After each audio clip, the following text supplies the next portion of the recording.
नमस्कार बच्चों, कैसे हो आप सब। बेटा आज हम स्टार्ट करेंगे आपका एक्सरसाइज 6.3। अब तक आपने दो एक्सरसाइज करा है, 6.1 एंड 6.2। आपको याद होगा बेटा कि 6.1 में मैंने आपको 4 रूल बताए थे और 4 रूल के बेस पे आपने पूरा एक्सरसाइज आराम से कर लिया था और आपको बहुत अच्छे समझ में भी आ गया था। 6.2 में भी आपने देखा कि पहले मैंने आपको 4 रूल बताए थे, उसके बाद आपको एक्सरसाइज बहुत इजीली समझ में आ गया था। आज हम 6.3 करेंगे बेटा, तो पहले मैं आपको रूल समझाऊंगा और 6.3 में केवल 2 रूल हैं, केवल आपको 2 रूल समझने हैं। एक तो 6.1 के 4 रूल, 6.2 के 4 रूल, यानी टोटल 8 रूल आप पढ़ चुके हो और 2 रूल आज आपको बताऊंगा। अगर ये 10 रूल आपको याद हो जाएं तो मैं आपको गारंटी देता हूं, चाहे आपका क्वेश्चन कहीं से भी आए, चाहे वो एनसीईआरटी बुक से आए या कहीं बाहर से भी क्वेश्चन आ जाए, तो आपको कोई परेशानी नहीं होगी। बस ये 10 रूल आपको याद रखने हैं, ठीक है बेटा। तो चलिए स्टार्ट करते हैं आज की क्लास। रूल नंबर फर्स्ट से एक्सरसाइज 6.3 का आप लिखो अपनी रजिस्टर में, एक्सरसाइज 6.3 और इसका रूल नंबर फर्स्ट। हालांकि रूल नंबर फर्स्ट जो है एक्चुअल में एक थ्योरम है और थ्योरम का वीडियो मैं अलग बनाता हूं, थ्योरम का अलग से वीडियो बनाता हूं, तो प्रॉपर उसमें थ्योरम ही होंगे जो इस चैप्टर के रिलेटेड होंगे। तो रूल नंबर 1 क्या कहता है, इस जो रूल है इसका नाम भी है बेटा, इसको बोलते हैं बच्चों angle sum property. Angle sum property, और ये ऐसी प्रॉपर्टी है जो पूरे जीवन भर जब तक आप पढ़ोगे तब तक आपके जीवन में काम आएगा। एंगल सम प्रॉपर्टी, इसको हिंदी में बोलते हैं बेटा तीनों कोनों का योग। त्रिभुज के तीनों कोनों का योग, तीनों कोनों का योग इंग्लिश में बोलते हैं बेटा एंगल सम प्रॉपर्टी। ये रूल ये कहता है कि आपके पास कोई भी ट्रायंगल हो, ट्रायंगल के तीनों एंगल का सम, ट्रायंगल के बच्चों तीनों एंगल का जो सम होगा, आपके पास 3 एंगल है, angle A, angle B, angle C, चाहे वो कैसा भी ट्रायंगल हो बेटा, ट्रायंगल के तीनों एंगल का जो सम होता है बेटा वो 180 होता है, वो 180 होता है। इट मींस हम बोल सकते हैं कि angle A plus angle B plus angle C equal to 180।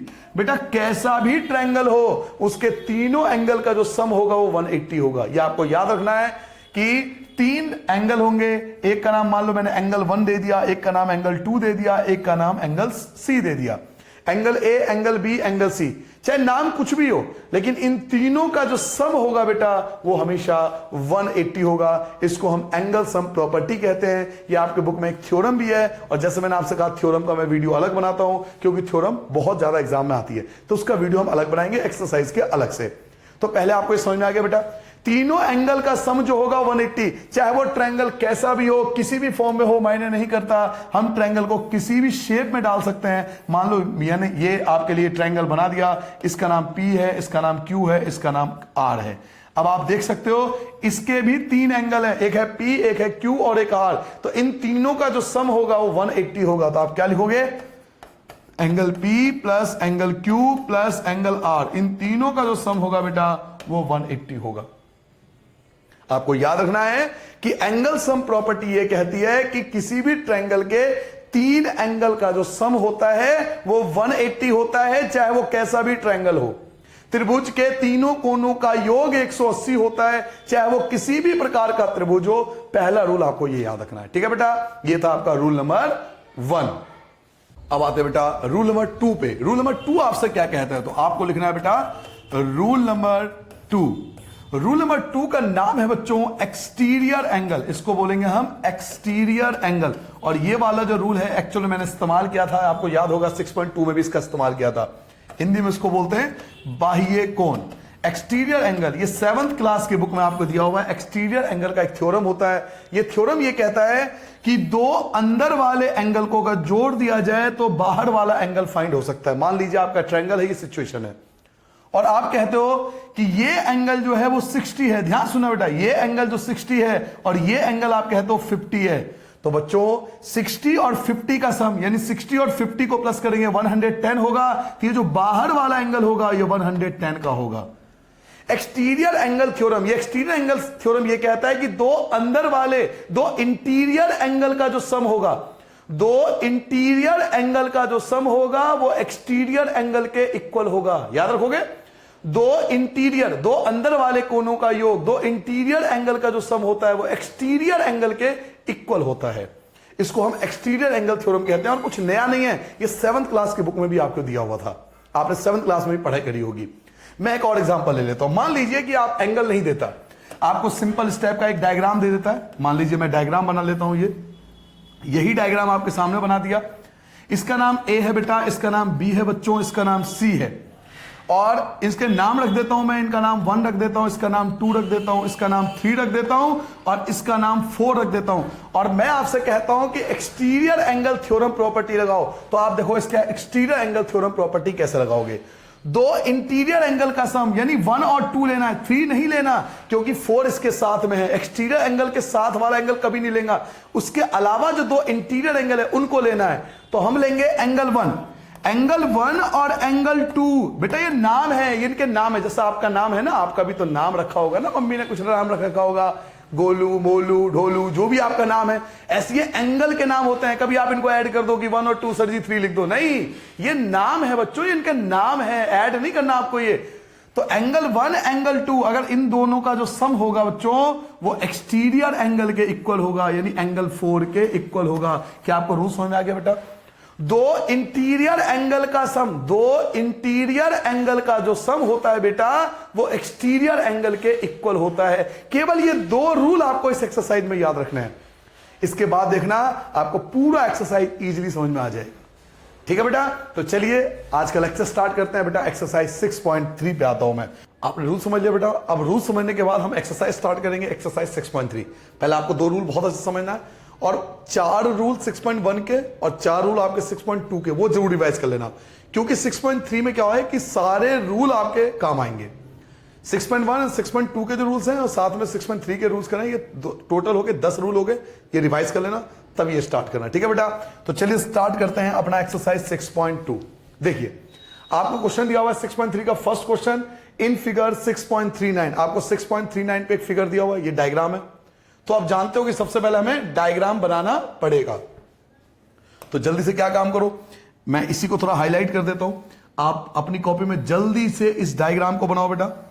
अपनी कॉपी के अंदर जल्दी से इस डायग्राम को बनाओ।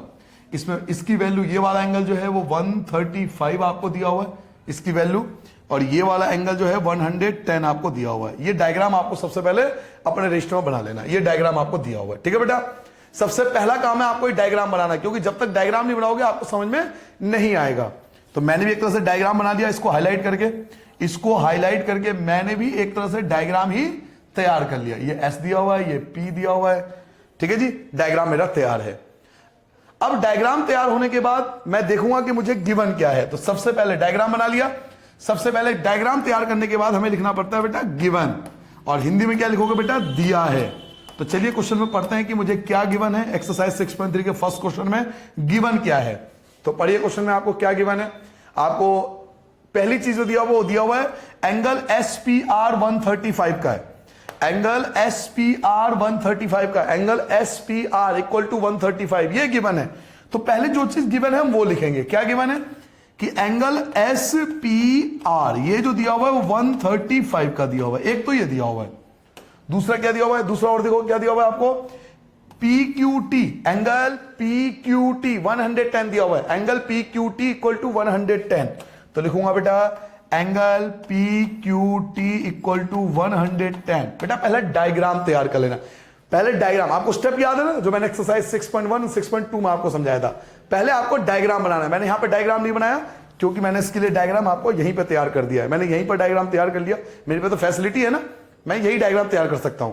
आप प्रॉपर पहले डायग्राम बनाना साइड में, उसके बाद गिवन। अब लिखेंगे टू फाइंड। गिवन लिख लिया बेटा सभी ने। अब लिखेंगे बेटा टू फाइंड, कि हमें क्वेश्चन में फाइंड क्या करना है। हिंदी में लिखेंगे बेटा ज्ञात करना है। चलिए देखते हैं कि हमें क्या फाइंड करना है, हमें क्या ज्ञात करना है। लिखो बेटा टू फाइंड, ज्ञात करना है। देखिए क्वेश्चन में क्या फाइंड करना आपको बकायदा बोला जा रहा है। आपको बोल क्या रहा है, देखो फाइंड PQR, फाइंड PRQ, ये आपको एंगल फाइंड करना है। तो पहले ये सब चीजें लिख लिया करो, एंगल PRQ ये आपको फाइंड करना है, क्वेश्चन मार्क। और थर्ड स्टेप, टू फाइंड के बाद हम थर्ड स्टेप लिखते हैं बेटा सॉल्यूशन, जिसको हम हिंदी में बोलते हैं हल। तो यहां से हम सॉल्यूशन स्टार्ट करेंगे। देखिए कई बच्चे ये होते हैं कि डायग्राम देख के, क्वेश्चन देख के घबरा जाते हैं। क्वेश्चन देखा उन्होंने, डायग्राम देखा और वो घबरा गए। देखो सबसे पहले आप इस चीज को समझो कि क्वेश्चन के अंदर सबसे पहले आप डायग्राम तैयार कर लो, चाहे आपको आता है या नहीं आता, पहले जो डायग्राम दिया है वो बना लो, जो गिवन है वो लिख लो, टू फाइंड जो दिया वो भी लिख लो, क्योंकि ये तो क्वेश्चन में से बनाना है ना, ये सभी चीजें तो हमें क्वेश्चन में से ही तो लिखना है, तो क्वेश्चन में से लिख लो चाहे आता ही नहीं आता हो। इससे क्या होता है, कॉन्फिडेंस, मैं आपको कई बार पहले भी बता चुका हूं, इससे हल्का सा कॉन्फिडेंस मिल जाता है कि ट्राई कर सकता हूं, मैं कोशिश कर सकता हूं। अब देखिए इस क्वेश्चन में मुझे पूछ क्या रहा था, मैं क्वेश्चन में फिर से रिपीट कर देता हूं, आपसे पूछ रहा है पी आर क्यू, तो पहले ढूंढ लो कि पी आर क्यू है कहां। देखिए पी ये रहा, पी आपके सामने ये रहा, आर ये दे रखा है और क्यू आपको दे रखा है, तो पी आर क्यू, तो ये एंगल ये वाला फाइंड करना है बेटा, मुझे इस एंगल को फाइंड करना है, पी आर क्यू मतलब ये वाला एंगल मुझे फाइंड करना है, ये एंगल मुझे चाहिए। ठीक है, आप क्या काम करोगे, इस वाले एंगल का नाम रख दो 1 और इस वाले एंगल का नाम रख दो 2, आप रख सकते हो जो मर्जी नाम रख सकते हो, इसका नाम रख दो 1, इसका नाम रख दो 2, एंगल 1 और एंगल 2। अब एक बात बताओ, इन दोनों का सम याद है किसी बच्चों को, अगर मैं आपसे पूछूं कि बेटा इन दोनों का सम कितना होगा, ये दो एंगल है ना, दो एंगल आपको दिख रहे हैं ना, एक 135 वाला और 1 वाला, इन दोनों का सम कितना होगा, 180 होगा। शाबाश, रूल आपको याद है ना, लीनियर पेयर, जब डी जैसा शेप बन जाता है, डी जैसा शेप बन रहा है, तो इन दोनों एंगल का जो सम होगा वो 180 होगा, ये हम जानते हैं पिछले एक्सरसाइज से। तो इन दोनों का सम 180 होगा। कौन कौन सा, एक तो 135 वाला, तो 135 वाले का नाम क्या है, SPR, एक तो एंगल SPR और दूसरा एंगल 1, इन दोनों का सम जो होगा 180 होगा। क्यों, क्योंकि सर जी ने हमें पिछले एक्सरसाइज में बताया था ये लीनियर पेयर है और लीनियर पेयर में दो एंगल का सम 180 होता है, हिंदी में से बोलता है बेटा रैखिक युग्म। अगर आपने वीडियो को बहुत आराम से देखा होगा, मेरे शुरू से वीडियो आप देख रहे हो तो आपको क्लियर हो गया होगा कि इन दोनों एंगल का सम 180 है। वैसे भी देखो डी जैसा शेप बन रहा है और जहां डी जैसा शेप बनता है, मैंने आपको पहले कई बार कहा है कि उन दोनों एंगल का सम 180 होगा, तो यहां से मिल गया कि इन दोनों एंगल का सम 180 है। एंगल 1 की जगह एंगल 1 कुछ नहीं कर सकते आप, लेकिन SPR की वैल्यू तो पता है ना 135 है। SPR इस पूरे की वैल्यू, SPR एंगल SPR की जो वैल्यू है वो 135 मुझे दिया हुआ है, प्लस लिखा हुआ है, तो मैं भी यहां पर क्या लिख दूंगा, प्लस लिख दूंगा। एंगल 1 मुझे पता नहीं है, एंगल 1 मुझे नहीं पता, तो एंगल 1 की जगह एंगल 1, देखो SPR 135 मुझे पता है, प्लस की जगह प्लस लिखूंगा, एंगल 1 की जगह एंगल 1 लिख दूंगा, इक्वल की जगह इक्वल लिख दूंगा, 180 की जगह मैं 180 ही तो लिखूंगा एज इट इज। देखो बिल्कुल आराम से, कितने इजी तरीके से आप समझ रहे हो। SPR 135 मुझे पता है, प्लस की जगह प्लस, एंगल 1 मुझे पता नहीं है, 180 की जगह 180 आ गया बेटा, एंगल 1 की जगह एंगल 1 आएगा, 180 की जगह 180 आएगा, और ये जो 135 है ये प्लस का आपका आ जाएगा माइनस का 135, ये जो प्लस का 135 है ये इधर जाके माइनस का 135 बन गया। एंगल 1 इक्वल टू 10 में से 5 माइनस करो 5 बचेगा, ये बचा 7, 7 में से 3 माइनस किया 4, तो एंगल 1 की वैल्यू 45 आ गया। याद रखना है एंगल 1 जो है वो 45 आ गया। ये आपने पहला पार्ट सॉल्व करा, फर्स्ट पार्ट, यहां आपका पहला पार्ट यहां पर सॉल्व हो गया, फर्स्ट पार्ट सॉल्व हो गया। अब जरा इन दोनों एंगल को देखो और जरा मुझे आंसर बताओ, इन दोनों एंगल का सम, यहां पे दो एंगल है, एक है 110 वाला और एक है एंगल 2 वाला, दो एंगल है ना, एक 110 है और एंगल 2 है, इसे आपने एंगल 2 बोला था, तो इन दोनों का जो सम होगा वो भी कितना होगा, 180 होगा। वेरी गुड, पूरी क्लास को शाबाश बेटा, इन दोनों का सम भी 180 होगा। एक बाहर वाला एंगल, एक अंदर वाला एंगल, ये दोनों मिलकर फिर से देखो एक लीनियर पेयर बना रहे हैं, एक डी जैसा शेप बना रहे हैं, और कभी भी डी जैसा शेप बनता है तो उनका सम 180 होता है, तो इन दोनों एंगल का सम भी 180 होगा। कौन कौन सा एंगल, एक 110 वाला, एक 110 वाला और एक एंगल 2, तो एक बार चेक कर लो कि 110 वाले का नाम क्या था। 110 वाले का नाम था PQT, तो एक तो एंगल PQT और दूसरा एंगल 2, इन दोनों का जो सम होगा वो 180 होगा। ब्रैकेट में रीजन लिखना पड़ेगा आपको, तो रीजन लिखोगे बेटा क्योंकि ये लीनियर पेयर है, हिंदी में इसको रैखिक युग्म है। आपने ये रूल बहुत पहले बहुत बार यूज किया है कि एक स्ट्रेट लाइन जो होती है वो 180 की होती है। फिर समझ में आ गया बेटा, यहां पर ये दूसरा पार्ट यहां से शुरू हो गया। अब PQT की वैल्यू 110 आपको क्वेश्चन में दे रखा है, एंगल 2 आपको नहीं पता, 180 की जगह 180 होता है। देखिए बेटा, एंगल 2 की जगह एंगल 2 होगा, 180 की जगह 180 होगा। ये जो प्लस का 110 है, ये आपका माइनस का 110 आ जाएगा बेटा। तो एंगल 2 इक्वल टू 180 में से 110 माइनस करोगे, ये आपका 70 आ गया। ये आपका दूसरा पार्ट सॉल्व हो गया। दूसरा एंगल भी आ गया। फर्स्ट, पहले आपने पहला पार्ट सॉल्व करा, फिर आपने दूसरा पार्ट सॉल्व करा, दोनों पार्ट सॉल्व हो गए। अब वापस आते हैं डायग्राम पे। एक बात बताओ, अभी मैंने आपको रूल बताया था, ये ट्रायंगल ही तो है, ये जो है कंप्लीट ट्रायंगल है, ये तो पूरा ट्रायंगल है ना, ये तो पूरा ट्रायंगल है। चलो मैं कोई और कलर यूज कर लेता हूं, मैं इस बार यूज कर लेता हूं ब्लू कलर। आप बताओ, ये जो है पूरा ट्रायंगल ही तो है, ये कंप्लीट ट्रायंगल ही तो भाई। ये जो आपको, चलो ग्रीन कलर में देखो, ये कंप्लीट ट्रायंगल है। और मैंने आपको अभी बताया था कि ट्रायंगल के तीनों एंगल का सम जो होता है 180 होता है। ये ट्रायंगल है, ग्रीन कलर का आपको दिखाई दे रहा होगा, ये ट्रायंगल है। और ट्रायंगल के तीनों एंगल का सम 1 2 3, 1 2 और ये 3, इन तीनों का जो सम होगा वो कितना होगा? 180 होगा। रूल आपको बताया था। तो हम जानते हैं कि इन तीनों एंगल का सम 180 होगा, इन तीनों एंगल का सम 180 होगा। तो इसको सॉल्व करने के लिए हम रूल लगाएंगे कि तीनों एंगल का सम 180 होगा। तो कौन कौन सा एंगल है सर जी? एक तो एंगल 1 है, एक एंगल 2 है, और एक का नाम आपको दे रखा था क्वेश्चन में। क्या नाम दे रखा था? ये देखो, PRQ, जो आपको फाइंड करना था, इसका नाम आपको दिया हुआ है। तो जो नाम दिया वही यूज करते हैं। एंगल PRQ ये आपको दिया हुआ था। इन तीनों एंगल का सम होगा 180। अब रीजन भी तो दोगे, क्यों? क्योंकि ये ट्रायंगल के 3 एंगल है। और जब ट्रायंगल वाला रूल लगाते हैं तो हम इसे बोलते हैं बेटा एंगल सम प्रॉपर्टी। मैंने आपको बताया था, इसको बोलते हैं बेटा एंगल सम प्रॉपर्टी, तीनों कोणों का योग। यहां इंग्लिश में लिखोगे बेटा एंगल सम प्रॉपर्टी, हिंदी में लिखोगे बच्चों तीनों कोणों का योग, तीनों कोणों का योग। एंगल सम प्रॉपर्टी वाला रूल लगेगा कि इन तीनों का सम 180 होगा। अब आपको 1 बाय 1 करके वैल्यू पुट करना है। देखिए बड़े आराम से, एंगल 1 जब आपने सॉल्व किया था, याद करो आपका 45 आया था। एंगल 2 जब आपने सॉल्व किया था, याद करो आपका 70 आया था। एंगल PRQ आपको नहीं पता, नहीं पता तो छोड़ दो, 180 की जगह 180 एज इट इज लिख दोगे। 45 और 70 को ऐड करो तो 115 बन जाता है, 115। PRQ की जगह आपका PRQ रहेगा, 180 की जगह आपका 180 एज इट इज रहेगा। फिर से PRQ की जगह PRQ रहेगा, 180 की जगह 180 रहेगा। और ये जो 115 है, ये प्लस का, ये इधर आके क्या हो जाएगा? माइनस का 115। एंगल PRQ की जगह एंगल PRQ बेटा 180 में से 115, 180 में से 115 माइनस करोगे आपका 65। तो आपके पास आंसर आ गया। ये आंसर होगा 65। लिखोगे 65 जो है मेरा रिक्वायर्ड आंसर आ चुका है। एक बार बिल्कुल स्टार्टिंग से दोबारा समझेंगे, बिल्कुल आराम से समझेंगे, कोई दिक्कत नहीं है। देखिए यहां से आपका सॉल्यूशन स्टार्ट हुआ था। सबसे पहले आपने एंगल 1 पे फोकस करना है, जिसका नाम आपने 1 लिखा है। तो ये वाला एंगल और एंगल 1, इन दोनों को मिला के 180 था। इसकी वैल्यू 135 थी, 1 की जगह 1, 180 की जगह 180। ये जो प्लस का है ये माइनस हो गया, 180 में से 135 माइनस करोगे आपका 45 आ जाएगा। ये आपका पहला पार्ट सॉल्व हो गया। फिर एंगल 2 पे फोकस करो तो इन दोनों का सम 180 है, इसकी वैल्यू 110 है, प्लस का ये माइनस हो गया, 180 में से 110 माइनस करोगे 70 आ गया।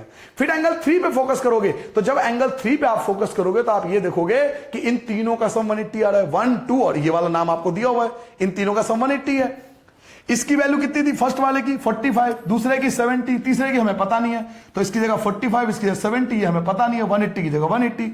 इन दोनों का सम करोगे तो 115 हो जाएगा, PRQ की जगह PRQ, 180 की जगह 180। अब बेटा 115 इधर आके क्या हो जाएगा? माइनस का हो जाएगा। 180 में से 115 माइनस करोगे तो 65 जो होगा वो आपका रिक्वायर्ड आंसर आ जाएगा। क्या सबको क्लियर हो गया बच्चों? क्या सबको पहला क्वेश्चन समझ में आ गया बेटा?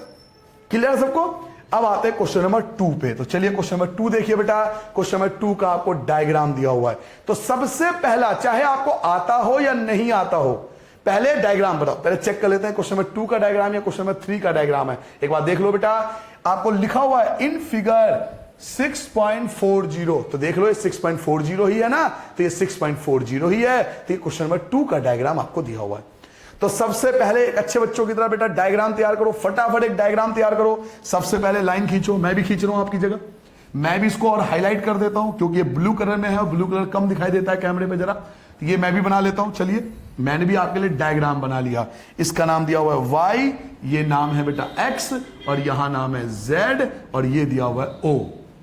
इस पूरे की वैल्यू, ये पूरा जो है वो है 54 का दिया हुआ है, ये 54 का है।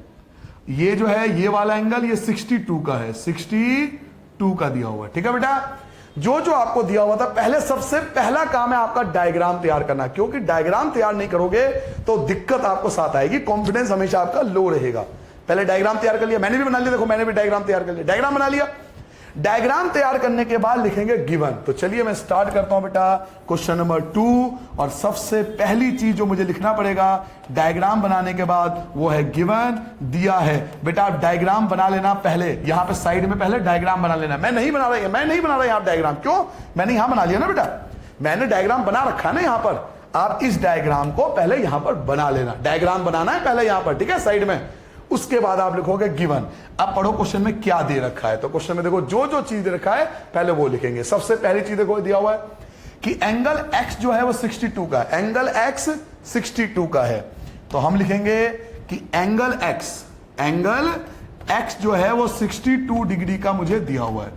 और पढ़िए और क्या दिया हुआ है, तो एंगल XYZ 54 का है, एंगल XYZ 54 का है। तो यहां लिखूंगा एंगल XYZ, ये आपको 54 का गिवन है। और पढ़िए और क्या गिवन है, आपसे कह रहा है YO कहां है, देखो YO ये रहा, YO ये रहा। ये जो YO है, ये वाली लाइन आपको दिख रही है, YO दिख रहा है आपको, YO। ये जो YO है और ये जो YZ है, OY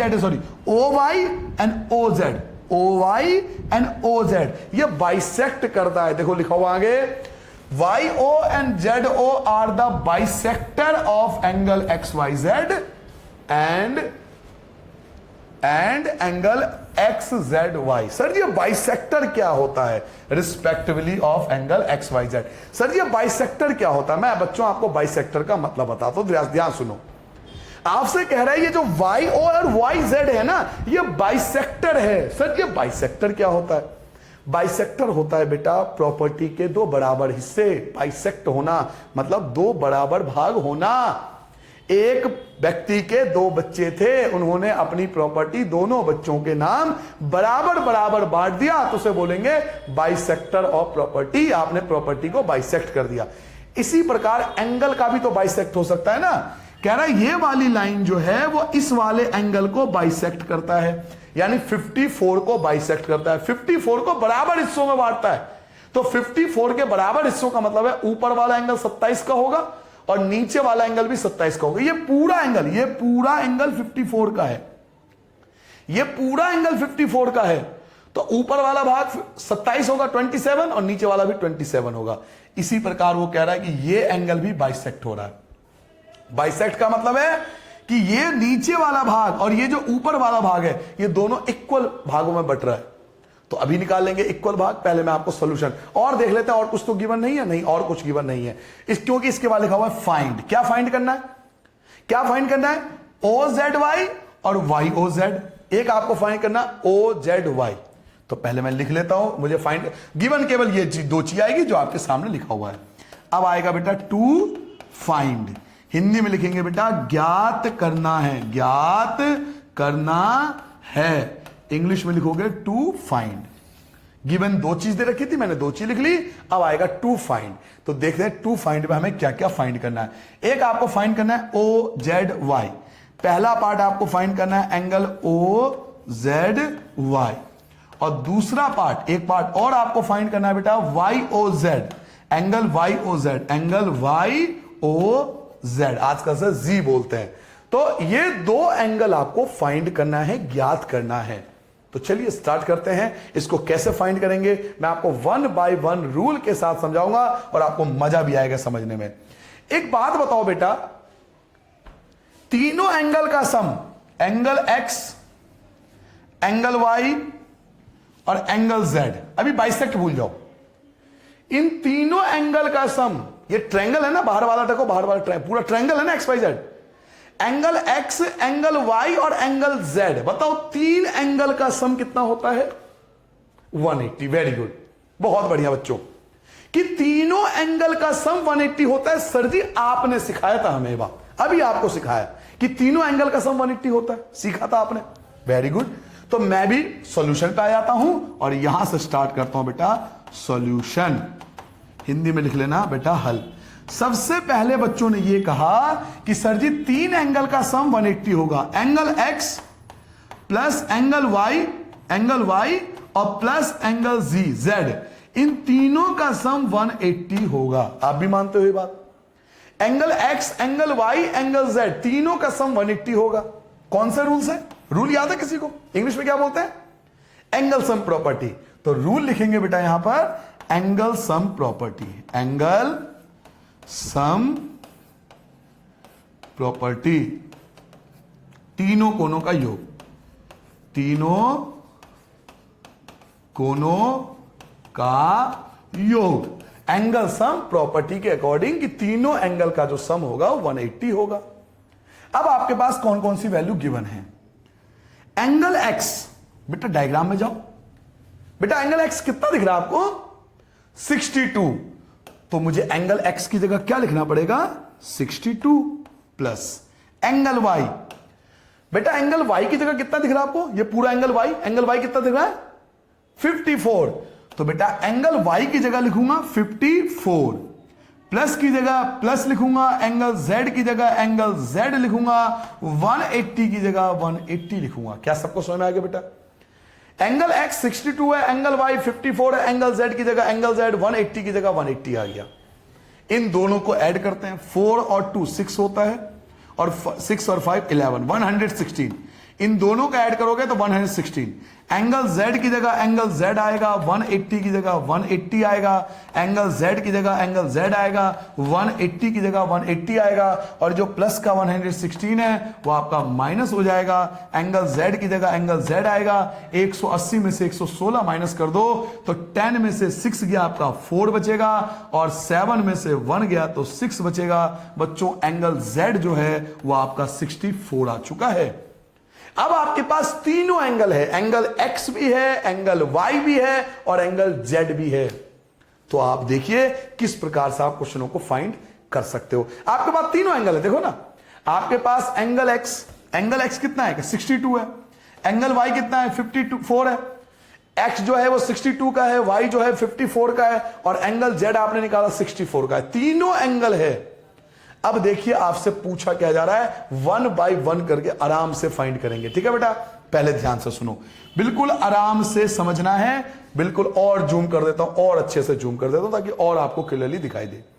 जरा इस चीज को देखो, ये टोटल 54 था आपको, और अरे लो मेरे पे बहुत अच्छी फैसिलिटी है, मैं पूरा पैसा वसूल करूंगा ना बोर्ड का। अब आपको दिख रहा है क्लियरली, ये पूरा एंगल 54 का है बेटा, ये कंप्लीट एंगल 54 का है, लेकिन मुझे केवल हाफ चाहिए, आधा एंगल चाहिए, नीचे वाला एंगल। तो नीचे वाले एंगल का नाम क्या होगा?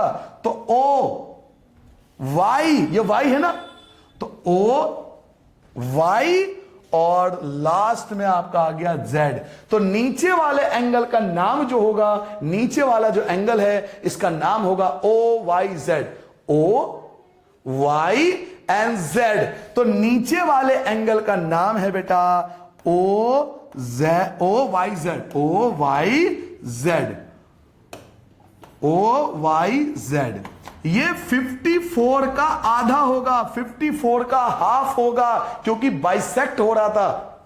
54 का हाफ होगा, यानी मैं ये भी लिख सकता हूं कि वो एंगल वाई का हाफ होगा। आप ये भी लिख सकते हो कि वो एंगल वाई का हाफ होगा। जो ओ वाई जेड है, दोबारा देख लो, जो ओ वाई जेड है, देखो बेटा, ओ वाई एंड जेड। तो ओ वाई जेड जो आपको दिखाई दे रहा है, ये ओ वाई जेड जो आपको दिखाई दे रहा है, ये पूरे वाई का हाफ ही तो है, नीचे वाला पार्ट। हमें केवल नीचे वाला पार्ट चाहिए, ये वाला पार्ट चाहिए। तो ये आधा हिस्सा है ना 54 का, 54 का हाफ हिस्सा है, तो एंगल वाई का आधा है। एंगल वाई जो है 54 है, 54 का आधा कर दोगे आपका आएगा 27 डिग्री।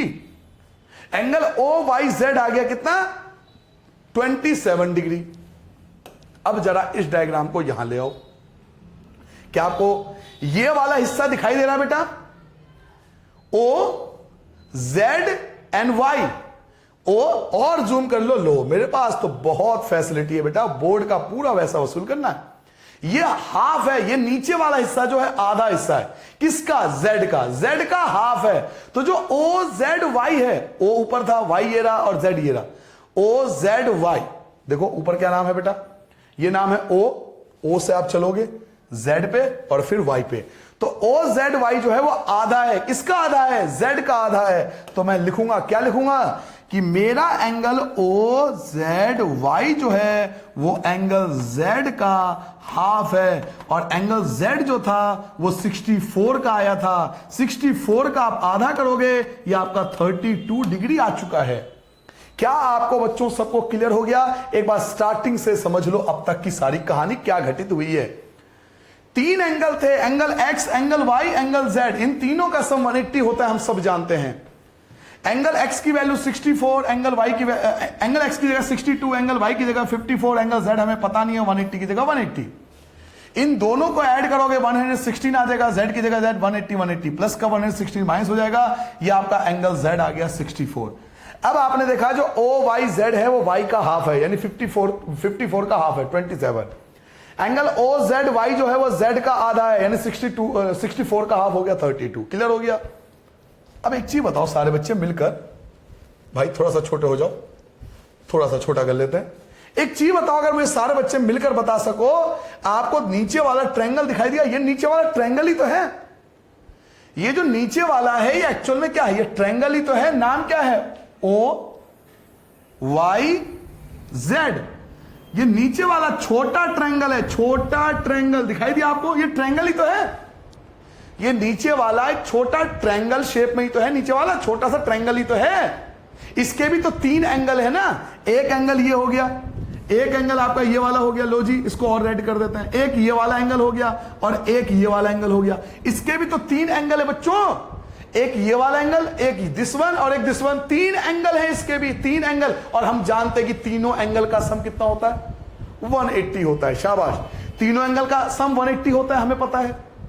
इसका नाम आपने क्या रखा था, याद करो, O Y Z, O Y Z, इसका नाम रखा था आपने। तो पहला एंगल आपके पास है, पहला एंगल था ओ वाई जेड। दूसरे एंगल का क्या नाम रखा था, दूसरे एंगल का नाम रखा था आपने ओ जेड वाई। तो दूसरे एंगल का नाम था ओ जेड वाई। और तीसरे एंगल का नाम रखना आपको आता है, मैंने पहले एक्सरसाइज बता दिया था, वाई ओ जेड। ये बीच वाला एंगल है ना, ये बीच वाला एंगल का नाम क्या रखोगे, वाई ओ जेड।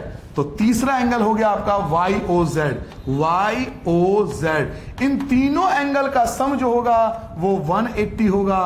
क्यों होगा, due to angle sum property, due to angle sum property. तीन कोनों का योग जो होता है वो 180 होता है। हिंदी में क्या लिखोगे बेटा, तीनों कोनों का योग, तीनों कोनों का योग। अपना लिख लोगे ना, यहां ब्रैकेट में लिख लेना, तीनों कोनों का योग, एंगल सम प्रॉपर्टी। अब 1 बाय 1 करके आपको केवल वैल्यू रिप्लेस करना है। ओ वाई जेड की वैल्यू 27 था, तो ओ वाई जेड की जगह 27 आ गया। ओ जेड वाई की वैल्यू 32 था, तो ओ जेड वाई की जगह 32 आ जाएगा। एंगल वाई ओ जेड हमें नहीं पता, 180 की जगह 180 आ जाएगा। इन दोनों को ऐड करो बेटा, 7 और 2 9 होता है, और 2 और 3 5 होता है, 59। वाई ओ जेड की जगह Y O Z as it is रहेगा, 180 की जगह 180 भी एज इट इज रहेगा। बेटा Y O Z angle Y O Z की जगह वाई ओ जेड 180 की जगह 180 रहेगा, और जो प्लस का 59 है ये आपका माइनस का 59 हो जाएगा। बेटा ये पॉजिटिव 59 आपका नेगेटिव 59 हो जाएगा। तो आपका एंगल वाई ओ जेड की जो वैल्यू होगी, 10 में से 9 गया आपका 1 बचा, 7 में से 5 गया आपका 2 बचा, 121 आ जाएगा। तो ये जो आपका आंसर होगा ये 121 कंप्लीट आंसर आ चुका है। एक बार स्टार्टिंग से दोबारा समझ लो, हो सकता है कुछ बच्चों को समझ में नहीं आया तो अब समझ लेंगे। देखो बेटा, है बहुत आसान क्वेश्चन, बस आपको बार बार इस क्वेश्चन को देखना पड़ेगा, समझना पड़ेगा। बेटा एक बार में कभी भी जीवन में इस टाइप क्वेश्चन नहीं आते, लेकिन फिर भी मैं कोशिश करता हूं कि आप एक ही बार में सीख लो। देखो तीनों एंगल का सम 180 दे रखा था, एंगल एक्स और वाई की वैल्यू पता थी, जेड हमें नहीं पता था, 180 की जगह 180, इन दोनों को ऐड करा 116 आ गया, जेड की जगह जेड, 180 की जगह 180। ये जो प्लस का 116 है ये माइनस का हो गया, तो 180 में से 160 माइनस करोगे, जेड आ गया 64। अब आप देख रहे, आपने देखा कि वाई ओ वाई जेड जो है, ओ वाई जेड वो वाई का हाफ है, तो 54 का हाफ कर दोगे 27 हो जाएगा। आपने देखा ओ जेड वाई जो है वो जेड का हाफ है, तो 64 का आधा कर लो 32 हो जाएगा। फिर आपने देखा जो छोटा ट्रायंगल है उसमें 3 एंगल है, इन तीनों एंगल का सम 180 होता है। ये फर्स्ट एंगल है, सेकंड एंगल है, थर्ड एंगल, तीनों का एंगल का सम 180 होता है हमेशा। पहले की वैल्यू 27 थी, दूसरे की वैल्यू 32 थी, तीसरे की वैल्यू हमें नहीं पता, 180 की जगह 180। 27 32 को आपने ऐड करा 59, 27 और 32 को ऐड करा 59 हो गया। वाई ओ जेड की जगह वाई ओ जेड, 180 की जगह 180 आपका एज इट इज रहेगा। और बेटा प्लस का जो 59 है ये आपका माइनस हो गया, ये जो प्लस का 59 है ये माइनस का 59 आ जाएगा। 180 में से 59 माइनस करोगे आपका 121 आ जाएगा, और ये आपका रिक्वायर्ड आंसर होगा क्वेश्चन नंबर 2 के लिए। ठीक है बेटा, जल्दी नोट करो, फिर मैं क्वेश्चन नंबर 3 पे आता हूं। नोट कर लिया बेटा सभी ना? चलिए बेटा क्वेश्चन नंबर 3 स्टार्ट करते हैं। तो सबसे पहले क्वेश्चन नंबर 3 देखते, क्वेश्चन नंबर 3 क्या कहता है। तो क्वेश्चन नंबर 3 आपको दिया हुआ है इन द फिगर 6.41। आपके पास एक फिगर है 6.41, ये रहा आपके पास फिगर। तो सबसे पहले आप क्या करोगे बेटा, डायग्राम बनाओगे। पहले क्वेश्चन को ध्यान से पढ़ने के लिए पहले आपको डायग्राम समझना पड़ेगा, तो पहले इस डायग्राम को बना लो। डायग्राम दिया हुआ बेटा, तो मैं भी इस डायग्राम को बना लो, तो थोड़ा हाईलाइट कर लेता हूं ताकि और अच्छे से आपको दिख पाए। तो आप भी जल्दी से अपने रजिस्टर में पहले डायग्राम बनाओ बेटा। डायग्राम बहुत अच्छे से बनाना।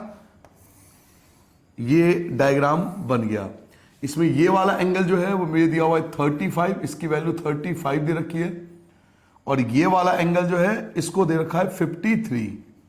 ठीक है बच्चों, दो एंगल मुझे गिवन है, एक 35 और एक 53, दो एंगल मुझे गिवन है। सो सबसे पहले हमें लिखना होता है गिवन।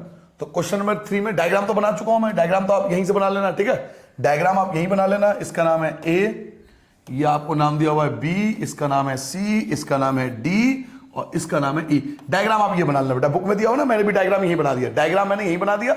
सबसे पहला काम है डायग्राम बनाना। डायग्राम बनाने के बाद सबसे पहले हम लिखते हैं गिवन। तो यहां पे लिखूंगा बेटा गिवन,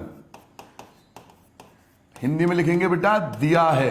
ठीक है, डायग्राम यहां साइड में बनाना, डायग्राम बना लेना पहले, फिर लिखना गिवन, दिया है।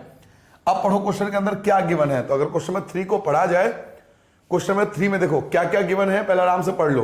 क्वेश्चन नंबर 3 स्टार्ट होता है इन फिगर, आपको फिगर दिया हुआ है इस जिसके अंदर ए बी पैरेलल है डीई के, ए बी पैरेलल है डीई के, ये आपको दिया हुआ है। तो सबसे पहली चीज जो मुझे दे रखी है वो ये है कि ए बी जो है वो पैरेलल है डीई के, एक तो ये गिवन है। सेकंड और क्या गिवन है, angle B A C equal to 35, ये भी दिया हुआ है कि बी ए सी जो है वो 35 है। तो मैं दूसरी चीज लिखता हूं, angle B A C equal to 35। 35 वाले का नाम मुझे मिल गया, 35 वाले एंगल का नाम मिल चुका है मुझे, और एंगल सी डी ई का नाम भी मिल गया। सी डी ई दिया हुआ है 53, तो सी डी ई की जगह 53, angle C E D, angle C E D equal to 53। ये तीन चीज आपको गिवन है। तो सबसे पहले आपको अपने रजिस्टर में गिवन लिखना है बेटा। उसके बाद हम लिखते हैं to find, to find Hindi में लिखते हैं बेटा ज्ञात करना है, ज्ञात करना है। अब देखते हैं हमें फाइंड क्या करना है क्वेश्चन में, अंडरलाइन कर देना इसको। फाइंड क्या करना है, तो फाइंड क्या करना है, एंगल डीसीई, डीसीई फाइंड करना है। तो डीसीई फाइंड करना है, एंगल डीसीई, ये वाला एंगल आपको फाइंड करना है। तो बच्चों सबसे पहला काम होता है, देखो मैं आपको बार बार कह रहा हूं, हो सकता है कि आपको क्वेश्चन नहीं भी आ रहा हो। भाई कोई क्वेश्चन ऐसा आ गया एग्जाम के अंदर जो आपको नहीं आता, आपने उस क्वेश्चन को पहले कभी नहीं करा, तो घबराना नहीं है बेटा। पहले डायग्राम बनाना है, गिवन लिखना है, टू प्रूफ लिखना है। जब आप 3 स्टेप कर लोगे ना, आप देखोगे आपके जो कॉन्फिडेंस है वो अपने आप थोड़ा बूस्ट होगा। आपका मन करेगा हाँ मैं थोड़ा बहुत तो जानता ही हूं ना, चाहे मुझे क्वेश्चन आता नहीं हो, लेकिन थोड़ा बहुत तो मुझे पता है ना। आप थोड़ा बहुत भी उसको कर दोगे। कोई क्वेश्चन ऐसा आ जाता है जो आपको बिल्कुल नहीं आता, अगर आप इन स्टेप को फॉलो करते हो तो टीचर आपको 100% मार्क्स, फुल मार्क्स ना दे, अगर आपके पूरे सही नहीं है तो हो सकता है फुल मार्क्स ना दे, कुछ तो मार्क्स मिलेगा। और कहावत है ना, something is better than nothing, कुछ तो मिला ना। इसलिए किसी क्वेश्चन को छोड़ के नहीं आना होता। बिल्कुल अगर कोई क्वेश्चन नहीं आता तो घबराना, डायग्राम बनाओ, गिवन लिखो, टू प्रूफ लिखो, ये तो क्वेश्चन में से लिखना है। तीसरा स्टेप आता है सॉल्यूशन। सॉल्यूशन स्टार्ट करता हूं बेटा। थर्ड स्टेप आपका आता है सॉल्यूशन, हिंदी में लिखेंगे हल।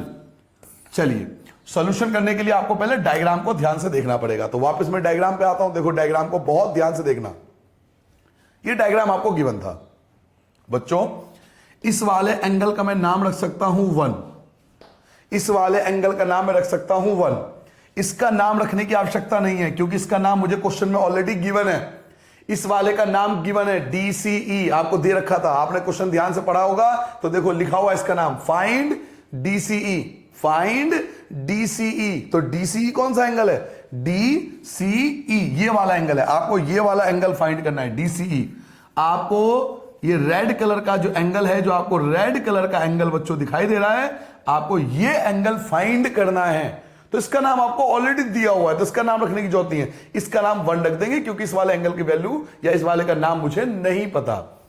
अब अगर आपने रूल को बहुत अच्छे से समझा होगा तो ध्यान से देखो, 35 और 1 वाले को ध्यान से देखो।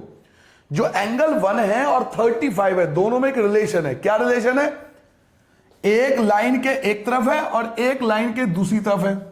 और मैंने आपसे कहा था जब एक लाइन के एक तरफ हो और एक लाइन के दूसरी तरफ हो, याद करो, कुछ बच्चों को याद आ जाए, एक लाइन के एक तरफ और एक लाइन की दूसरी तरफ, याद करो कुछ बच्चों को, शाबाश, क्या था?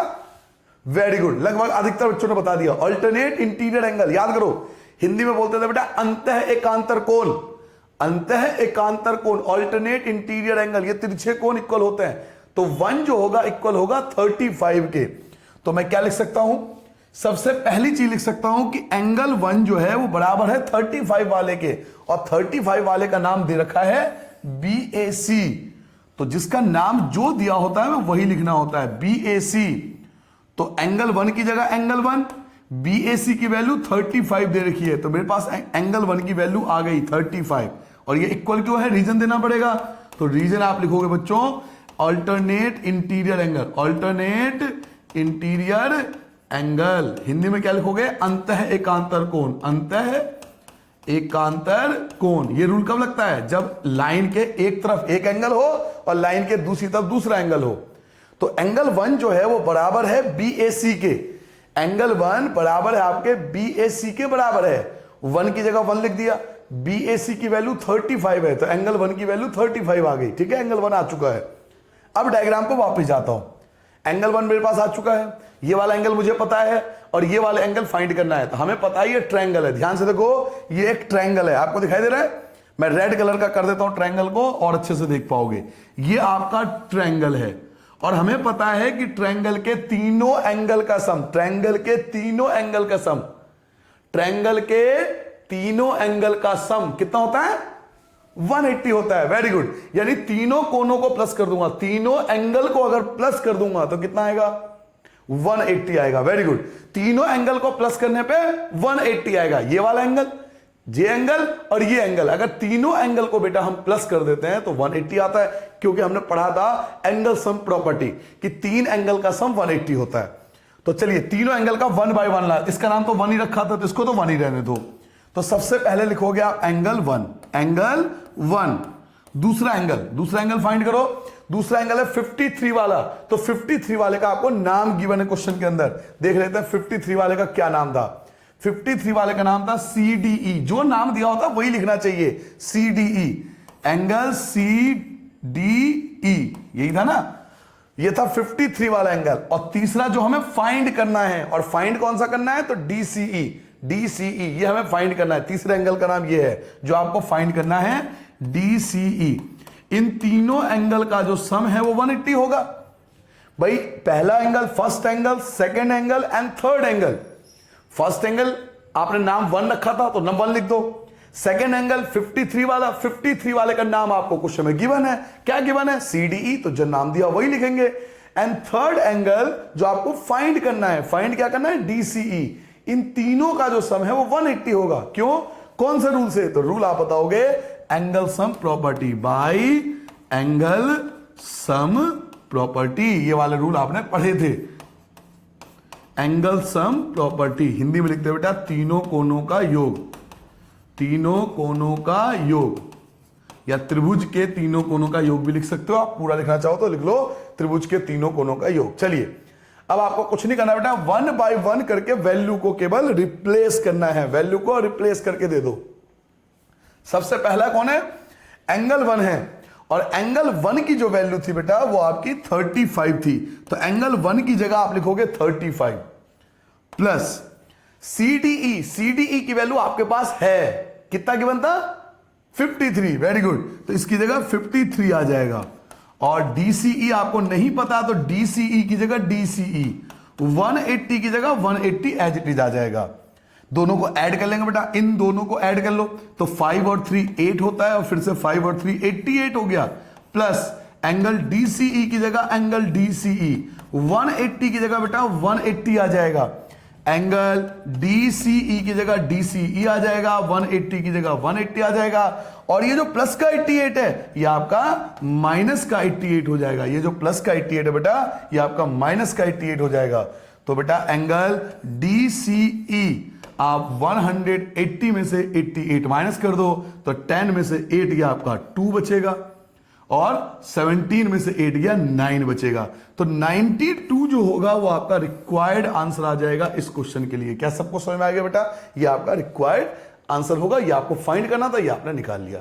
एक बार दोबारा, एक बार स्टार्टिंग से फिर से समझ लो, बहुत छोटा सा आंसर था, बहुत छोटा सा आंसर था। सबसे पहला स्टेप होता है बेटा डायग्राम बनाना, देखो स्टेप बाय बता रहा हूं, सबसे पहले डायग्राम बनाइए, ये रहा आपके पास डायग्राम, इसे पहले अच्छे से बना लो। डायग्राम बना लिया, फिर आपने डायग्राम बनाने के बाद आप क्या लिखोगे, गिवन, और ये क्वेश्चन में 3 चीज आपको दे रखी थी, तो आई होप समझ में आ गया होगा, ये 3 चीज आपको क्वेश्चन में गिवन है, तो आपने गिवन लिख लिया।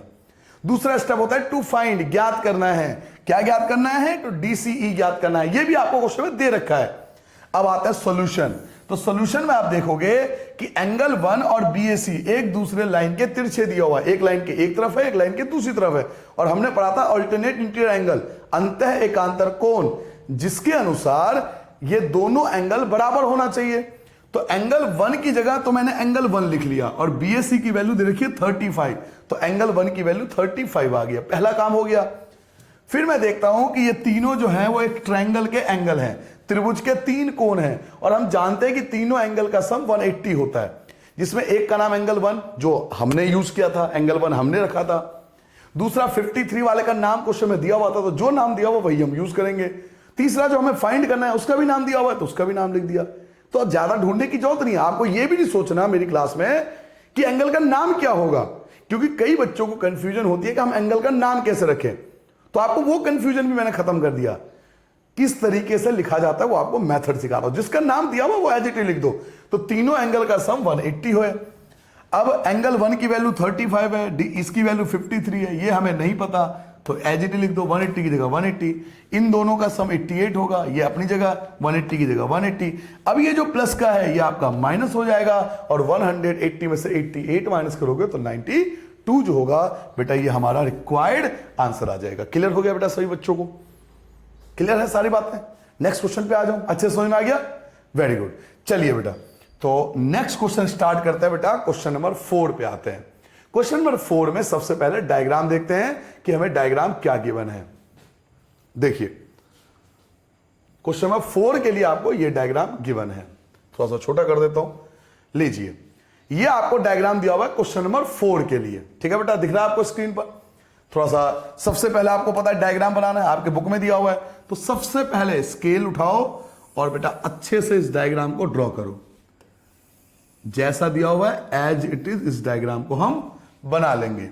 अब आपको इसमें दिया हुआ ये है आपका P है, ये आपको R गिवन है, ये आपको T गिवन है, ये आपको Q गिवन है, और ये आपको S गिवन है।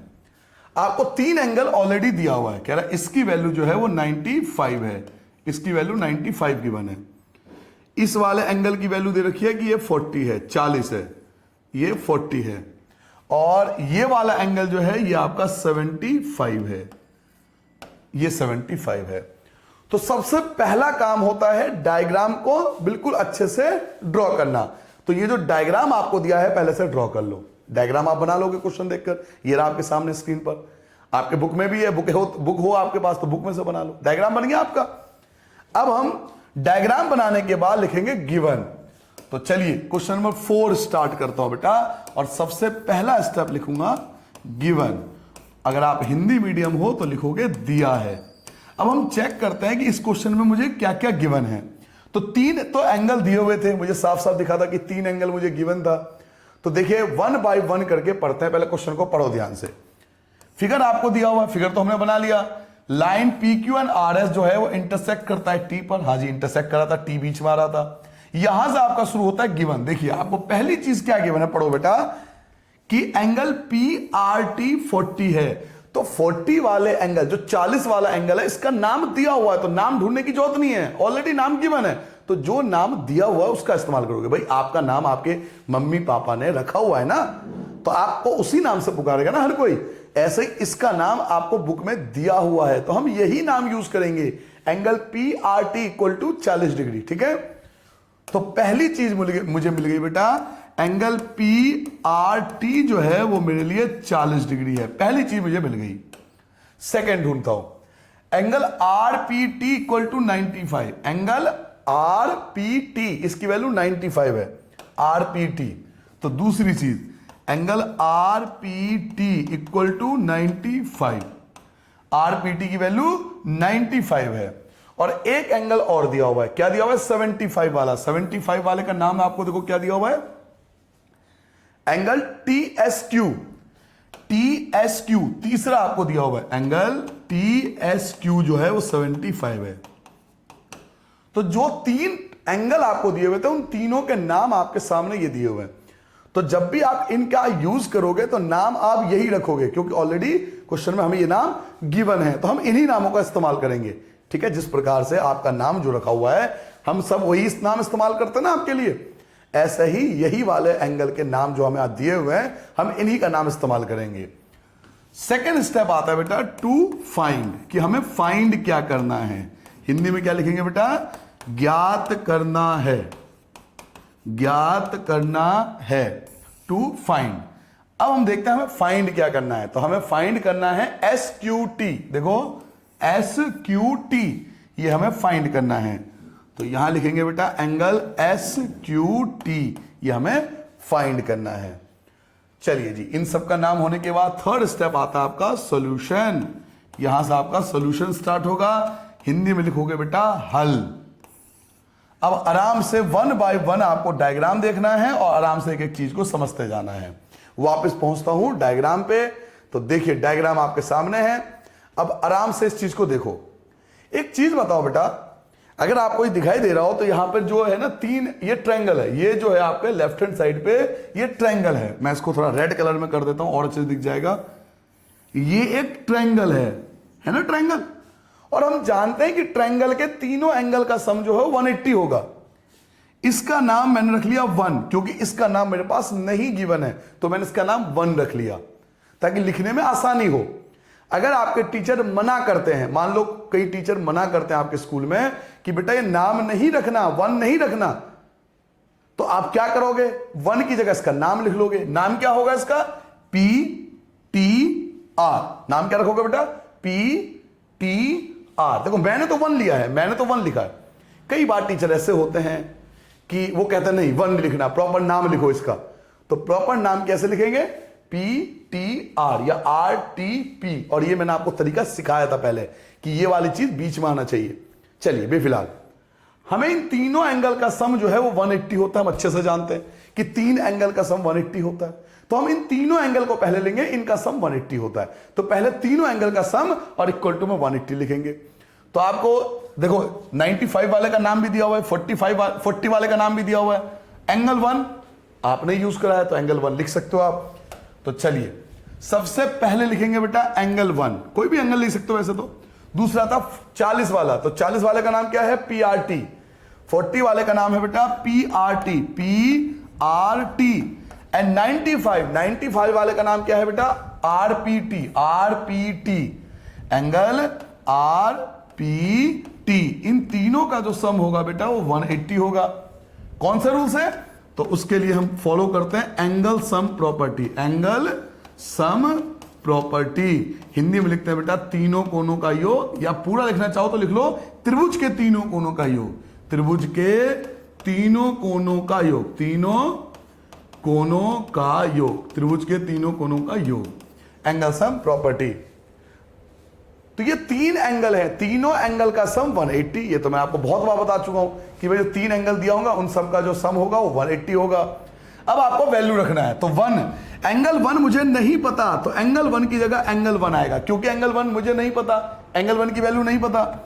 इसकी वैल्यू पता है, इसकी वैल्यू आपको 40 दे रखी थी, इसकी वैल्यू पता है, इसकी वैल्यू आपको 95 दे रखा था, 180 की जगह 180 एज इट इज आ जाएगा।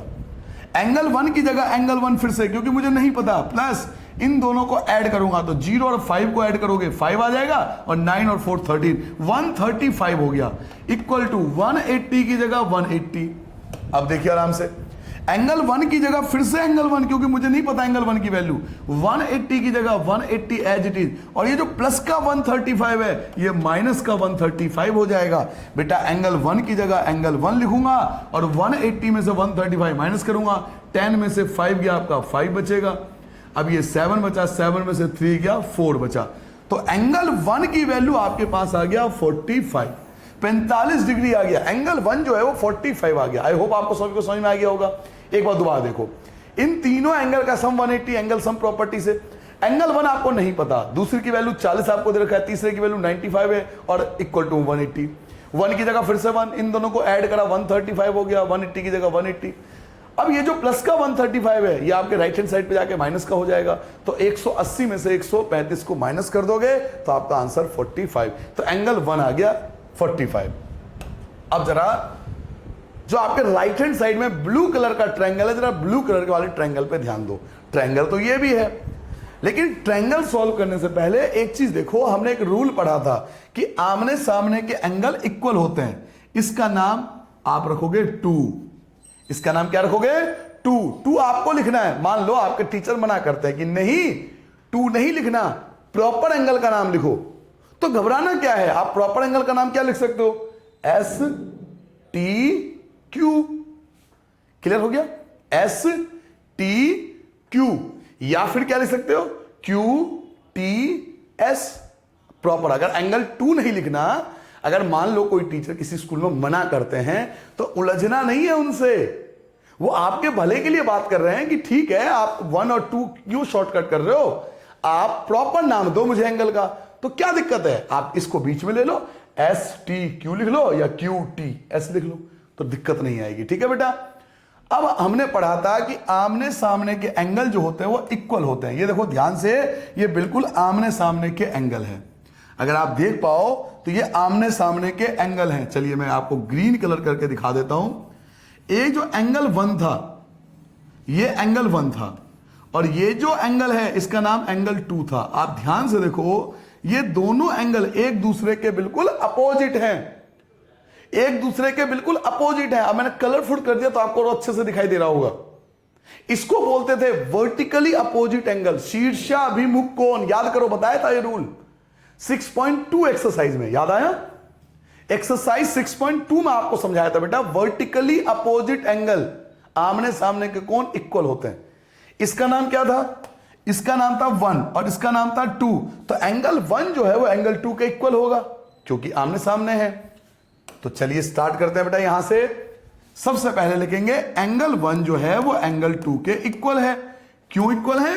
Due to vertically opposite angle, due to vertically opposite angle. Hindi में बोलते हैं बेटा शीर्षाभिमुख कोण। हिंदी में क्या बोलते हैं? शीर्षाभिमुख कोण। शीर्षाभिमुख कोण, वर्टिकली अपोजिट एंगल। अब देखिए, आपके पास एटलीस्ट एंगल 1 तो पता है ना आपको? एंगल 1 कितना है? 45 है। तो अगर एंगल 1 45 है तो एंगल 2 भी आपका 45 होगा, क्योंकि दोनों इक्वल हैं, तो एंगल 2 भी आ गया। क्या मेरी बात सबको समझ में आ गई बेटा? एंगल 1 था तो एंगल 2 भी 45 होगा, क्योंकि आमने सामने इक्वल है। क्लियर हो गया? अब एंगल 1 भी आ गया और एंगल 2 भी आ गया।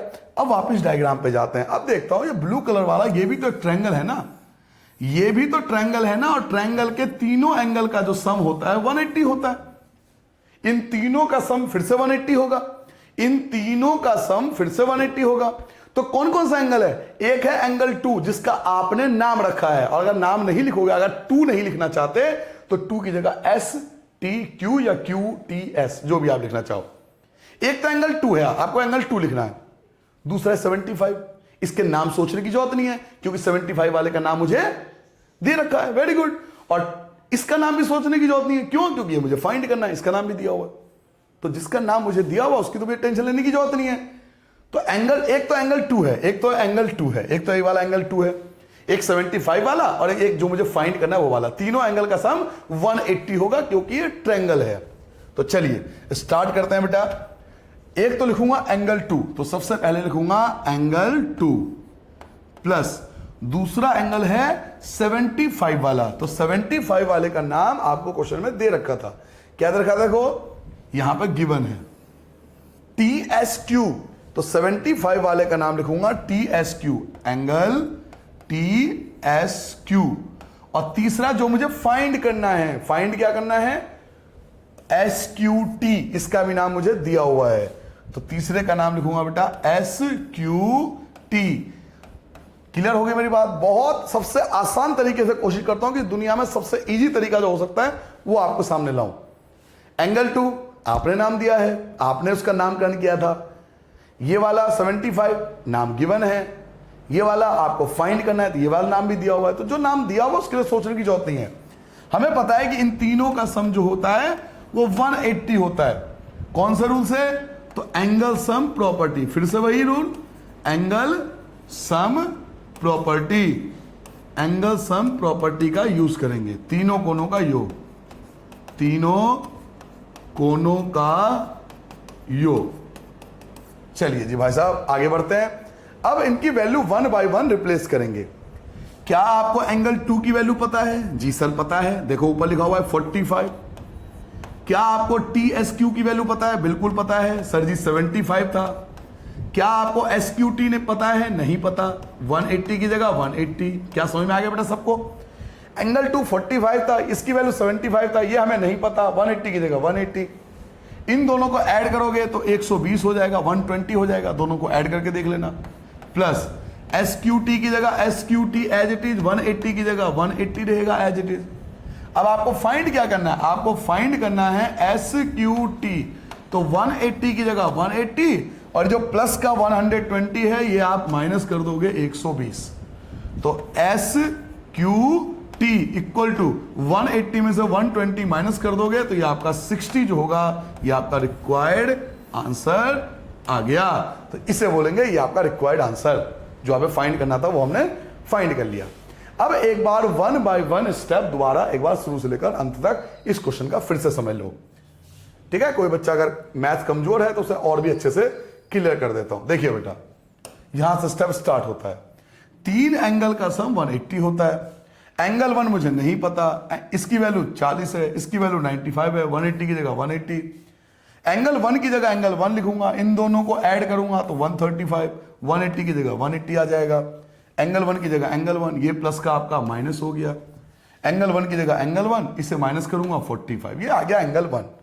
अब हमने डायग्राम को देखा तो एंगल 1 और एंगल 2 एक दूसरे के बिल्कुल अपोजिट है, आमने सामने है, जिसे बोलते हैं वर्टिकली अपोजिट एंगल, शीर्षाभिमुख कोण। तो ये दोनों एंगल बराबर होंगे, तो एंगल 2 भी आ गया 45। अब फिर से इन तीनों का जो सम होगा 180 होगा, एंगल सम प्रॉपर्टी से त्रिभुज के तीनों कोणों का योग। एंगल 2 45 है, इसकी वैल्यू 75 है, ये मुझे नहीं पता, 180 180। इन दोनों का ऐड करोगे 120, ये आपको नहीं पता, 180 की जगह 180।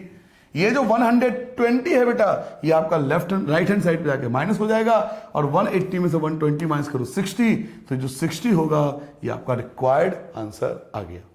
आई होप समझ में आ गया होगा। ये था क्वेश्चन नंबर 4, ठीक है बेटा? अच्छे समझ में आ गया। चलिए अब आता हूं क्वेश्चन नंबर 5 पे। तो क्वेश्चन नंबर 5 आपको पहले डायग्राम बनाना पड़ेगा। क्वेश्चन नंबर 5 ये दे रखा, जिसके अंदर आपको लिखा हुआ है इन फिगर 6.43। तो सबसे पहले हमें डायग्राम पे जाना पड़ेगा। डायग्राम आपको ये रहा, स्क्रीन पर दे रखा है। तो अच्छे से पहले एक बार डायग्राम को बनाएंगे बेटा, क्योंकि बिना डायग्राम के हम क्वेश्चन नहीं कर सकते। तो जल्दी से पहला काम है आपको डायग्राम तैयार करना। तो मैं भी डायग्राम तैयार कर रहा हूं, तब तक आप भी अपनी कॉपी में जल्दी से इसका डायग्राम बना लो, ठीक है बेटा? जल्दी से डायग्राम बना लो। इस प्रकार आपको दिया हुआ है, ये आपको 90 दिया हुआ है, इसका मतलब 90, ये 90 है, ये आपको 90 दिया हुआ है, इसका मतलब होता है 90। ये आपको y है, ये y दे रखा है कि y की वैल्यू निकालो, यहां पर आपको x दे रखा है कि x की वैल्यू निकालो, और ये जो छोटा सा एंगल है नीचे, इसकी वैल्यू 28 है, 28 है। ये जो बाहर आपको दे रखा है इसकी वैल्यू 65 है, ये भी आपको दिया हुआ है। ठीक है, जल्दी से डायग्राम बना लो बेटा, जल्दबाजी में थोड़ा लाइन, हाँ डायग्राम बना लो बेटा। इसका नाम P आपको दिया हुआ है, इसका नाम S दिया हुआ है, इसका नाम Q दिया हुआ है, ये नाम R है और इसका नाम T है। डायग्राम बना लिया बच्चों सबने, डायग्राम सबका ड्रॉ हो गया। अब आता है बेटा गिवन पे कि मुझे क्या क्या गिवन है। तो देखिए सबसे पहले अगर क्वेश्चन नंबर 5 हम स्टार्ट करें, क्वेश्चन नंबर 5 आपको दिख रहा है, पहली चीज जो आपको दे रखा है देखो, PQ परपेंडिकुलर PS, इसे बोलते हैं परपेंडिकुलर, मैंने आपको पहले भी बताया था, इसको बोलते हैं perpendicular. PQ perpendicular PS, perpendicular मतलब 90 डिग्री का कोण जो आपको दे रखा था, तो PQ परपेंडिकुलर PS सबसे पहली चीज। तो 5वां क्वेश्चन आप लिखोगे पहले गिवन, हिंदी मीडियम लिखोगे बेटा दिया है। क्या गिवन है कि PQ जो है वो परपेंडिकुलर है PS पे, ये आपको गिवन है। उसके बाद लिखोगे बेटा 2, एक चीज और दिया हुआ है, अभी और कुछ दिया हुआ है, जो जो दिया हुआ है सबको लिखेंगे। और क्या दिया हुआ है, PQ पैरेलल SR, ये भी आपको दिया हुआ बेटा, PQ जो है वो पैरेलल है SR के, ये भी आपको दिया हुआ है। और भी 2 चीज दिया हुआ है, एंगल SQR 28 है, SQR 28 है, एंगल SQR, एंगल SQR इसकी वैल्यू 28 है। ठीक है, और भी एक चीज अभी और गिवन है, क्या गिवन है, QRT 65 है, QRT 65 है। तो क्या लिखूंगा बेटा, एंगल QRT इक्वल टू 65। ये सारी डिटेल मैंने क्वेश्चन से लिखा है, अपनी तरफ से कुछ भी इस्तेमाल नहीं करा है। आपको परपेंडिकुलर दिया था, आपको पैरेलल दिया था, आपको 28 दे रखा, आपको 65, 4 वैल्यू, 4 चीजें आपको दे रखा है, गिवन में 4 चीजें आ गई। अब आप लिखोगे टू फाइंड, और हिंदी में लिखोगे बेटा ज्ञात करना है। तो 2 चीज ज्ञात करना है, शायद अगर आपने डायग्राम को ध्यान से देखा हो, एक x और एक y, साफ साफ लिखा था क्वेश्चन में। एक आपको फाइंड करना है x की वैल्यू और एक आपको फाइंड करना है y की वैल्यू। ठीक है बेटा, तो गिवन क्वेश्चन में से लिखना है, टू फाइंड भी क्वेश्चन में से लिखना है, यहां तक तो दिक्कत नहीं है भाई। डायग्राम भी क्वेश्चन में से आपने बनाया, अपनी तरफ से तो कुछ करा ही नहीं आपने अब तक। अगर आपने कुछ नहीं करा ना, अब ज्यादा चौड़ा होने की जरूरत क्या, आपने करा ही क्या अब तक, कुछ नहीं करा भाई। डायग्राम आपको दे रखा था, आपने बना दिया, गिवन आपको दे रखा था, टू फाइंड आपको दे रखा था, ये सब आपको गिवन था। अब आते हैं सॉल्यूशन पे, यहां से आपके स्टेप शुरू होते हैं डायग्राम के अकॉर्डिंग। तो ये लिखोगे सॉल्यूशन, हिंदी में लिखोगे बेटा हल, और यहां से प्रोसेस शुरू कर देंगे। तो वापस आते हैं पहले डायग्राम पे, पहले डायग्राम को बहुत अच्छे से स्टडी करते हैं, तो शायद मुझे बहुत कुछ मिल जाए। ध्यान से देखो डायग्राम को। देखिए बेटा एक चीज बताओ कि ये लाइन जो आपको दिखाई दे रही है बेटा, ये जो लाइन आपको दिखाई दे रही है, इस लाइन के एक तरफ तो 65 है, लाइन के एक तरफ तो 65 है, ये वाला एंगल 65 है, लाइन के एक तरफ तो 65 है, और लाइन के दूसरी तरफ ये 2 एंगल दिया हुआ है, 2 एंगल आपको दे रखा है। ध्यान से देखो, अब जरा ध्यान से देखो, रेड कलर में मैंने स्पेशली आपके लिए डिजाइन कर दिया है, शायद आपको बहुत अच्छे से दिख रहा होगा। क्या आप देख पा रहे हो, एक लाइन के एक तरफ है और एक लाइन के दूसरी तरफ है। और मैंने आपको रूल बताया था, जब लाइन के एक तरफ, एक लाइन के एक तरफ हो और एक लाइन के दूसरी तरफ हो, और ये बॉक्स के अंदर है, यानी 2 लाइन के बीच में है, 2 लाइन, ये लाइन और ये लाइन 2 पैरेलल लाइन के बीच में है, जिसे हम सिंपल भाषा में बोलते हैं बॉक्स के अंदर है, घर के अंदर है, घर की बाउंड्री, घर की बाउंड्री, दोनों एंगल घर के अंदर है और तिरछे हैं, एक लाइन के एक तरफ और एक लाइन के दूसरी तरफ। तो इसे क्या बोलते थे, alternate interior angle. Very good बेटा, लगभग पूरी क्लास ने बताया, बहुत बढ़िया, ऑल्टरनेट इंटीरियर एंगल।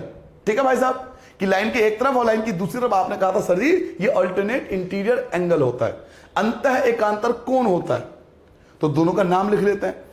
पहले एंगल, अगर ऊपर वाले एंगल का नाम बात करें तो इसका नाम रखोगे P Q are, P Q are, ये इस वाले एंगल का नाम होगा पी क्यू आर। देखो एंगल कैसे, बिल्कुल देखो तरीका, पी क्यू आर, देखो एंगल आ रहा है बीच में, एंगल मतलब बिल्कुल कोने में, तो P Q are, P Q are, ऊपर वाले का नाम होगा पी क्यू आर।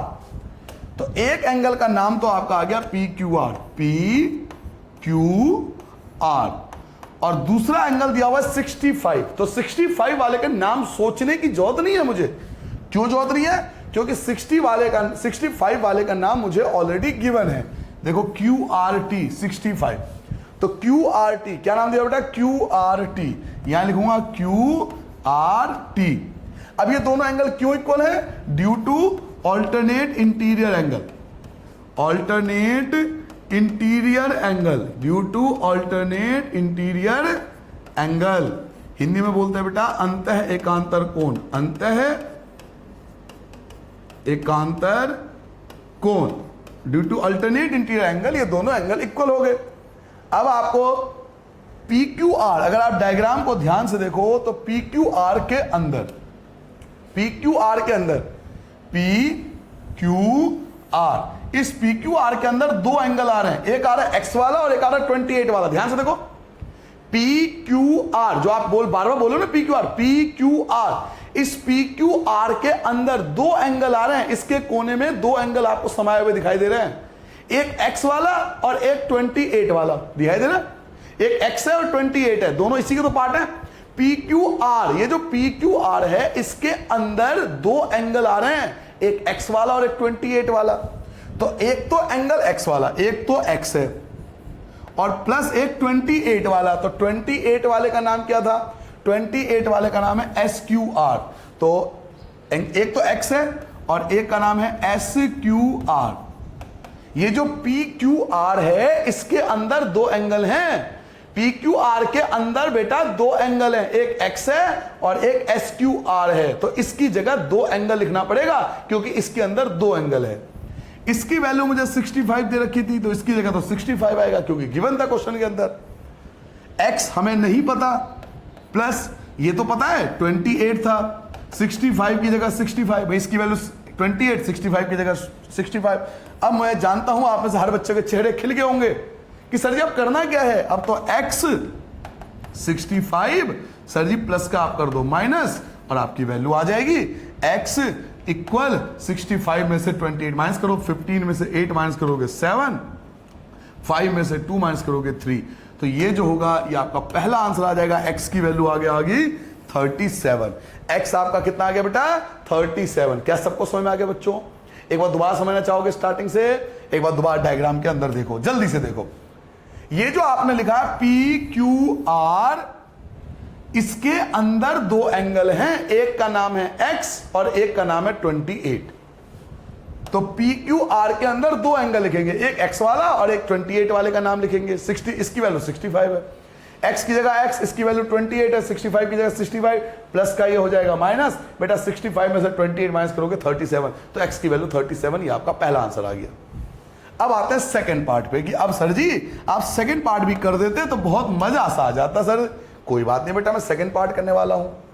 आप ये देखो, सेकंड पार्ट करने के लिए देखो, ये ट्रायंगल ही तो है भाई, ये ट्रायंगल ही तो है, ये त्रिभुज है, ये ट्रायंगल है, ये त्रिभुज है। और हम जानते हैं कि त्रिभुज के तीनों कोनों का योग जो होता है 180 होता है। इन तीनों एंगल का जो सम है 180 होगा, एक 90 वाला, एक x वाला और एक y वाला। ये तीनों ट्रायंगल के अंदर है, एक 90 x एंड y, ये तीनों ट्रायंगल के अंदर है। और हमें जानते हैं कि तीनों एंगल का सम 180 होगा। एंगल सम प्रॉपर्टी से कई बार यूज कर चुके हो। तो चलिए इन तीनों एंगल का सम इक्वल टू 180 लिखेंगे। पहले का नाम है एंगल P, P की वैल्यू, एंगल P की वैल्यू 90 दे रखा है। दूसरा आपका x है और तीसरा आपका y है। तो सेकंड पार्ट यहां से स्टार्ट होता है बेटा। एक का नाम है एंगल P, एक आपको x दिया हुआ है, एक आपको y दिया हुआ है। इन तीनों का सम 180। क्यों sir ji? Due to angle sum property, angle sum property,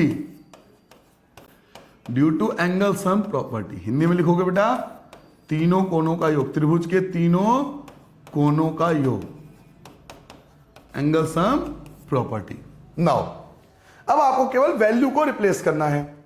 angle P, angle P आपको 90 दे रखा था, याद होगा आपको क्वेश्चन में, एंगल P 90 गिवन है। x आपने निकाला था 37 आया था बेटा, तो x की जगह 37 पुट कर दो। y आपको नहीं पता, 180 की जगह 180 लिख दो। इन दोनों को ऐड कर दो तो 127 हो जाएगा। इन दोनों को ऐड करने पे 127, y की जगह y आ जाएगा, 180 की जगह 180 आ जाएगा, y की जगह y आ गया, 180 की जगह 180 आ गया, और ये प्लस का जो है ये आपका माइनस हो गया 127। अब आप माइनस कर दो, 180 में से 127 आप माइनस कर लो, तो 0 10 में से 7 गया आपका 3 बचेगा, और 7 में से 2 गया तो आपका 5 बचेगा। तो 53 जो होगा वो आपका y की वैल्यू, तो आपके पास x भी आ गया और आपके पास y आ गया। तो इस तरीके से हमने इस क्वेश्चन को कंप्लीट कर लिया, x और y दोनों फाइंड कर लिया। एक बार स्टार्टिंग से दोबारा समझ लो, ठीक है बेटा, एक बार दोबारा समझेंगे और फिर हम लास्ट क्वेश्चन की ओर आ जाएंगे। देखिए, सबसे पहली चीज मैंने आपको दिखाया था दो रेड कलर के एंगल, जिसमें ये दोनों एंगल इक्वल थे due to alternate interior angle, अंतः एकांतर कोण के कारण, तिरछे होने के कारण ये दोनों एंगल इक्वल थे।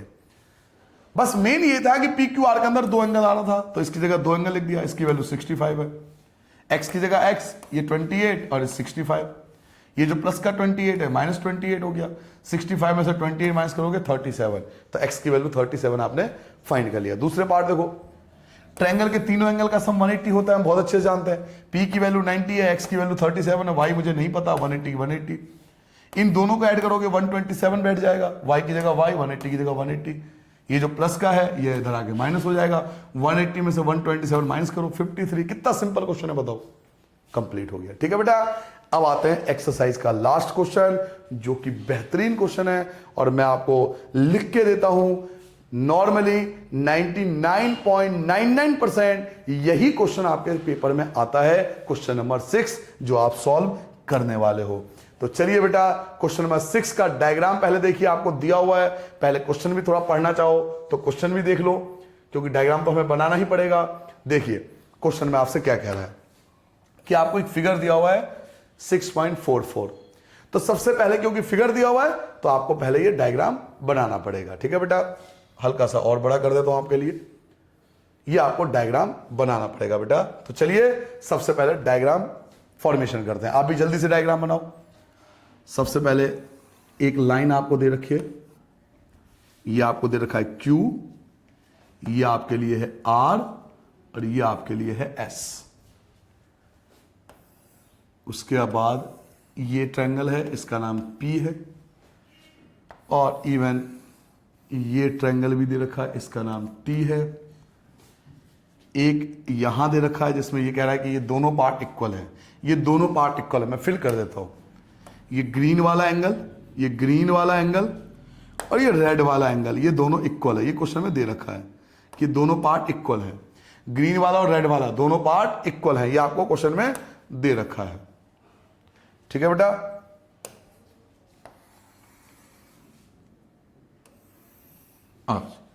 ठीक है जी, और अच्छे से लिख लो, ग्रीन वाला और रेड वाला ये आपको इक्वल दे रखा है, ये दोनों एंगल इक्वल है बेटा, इतना याद रखना।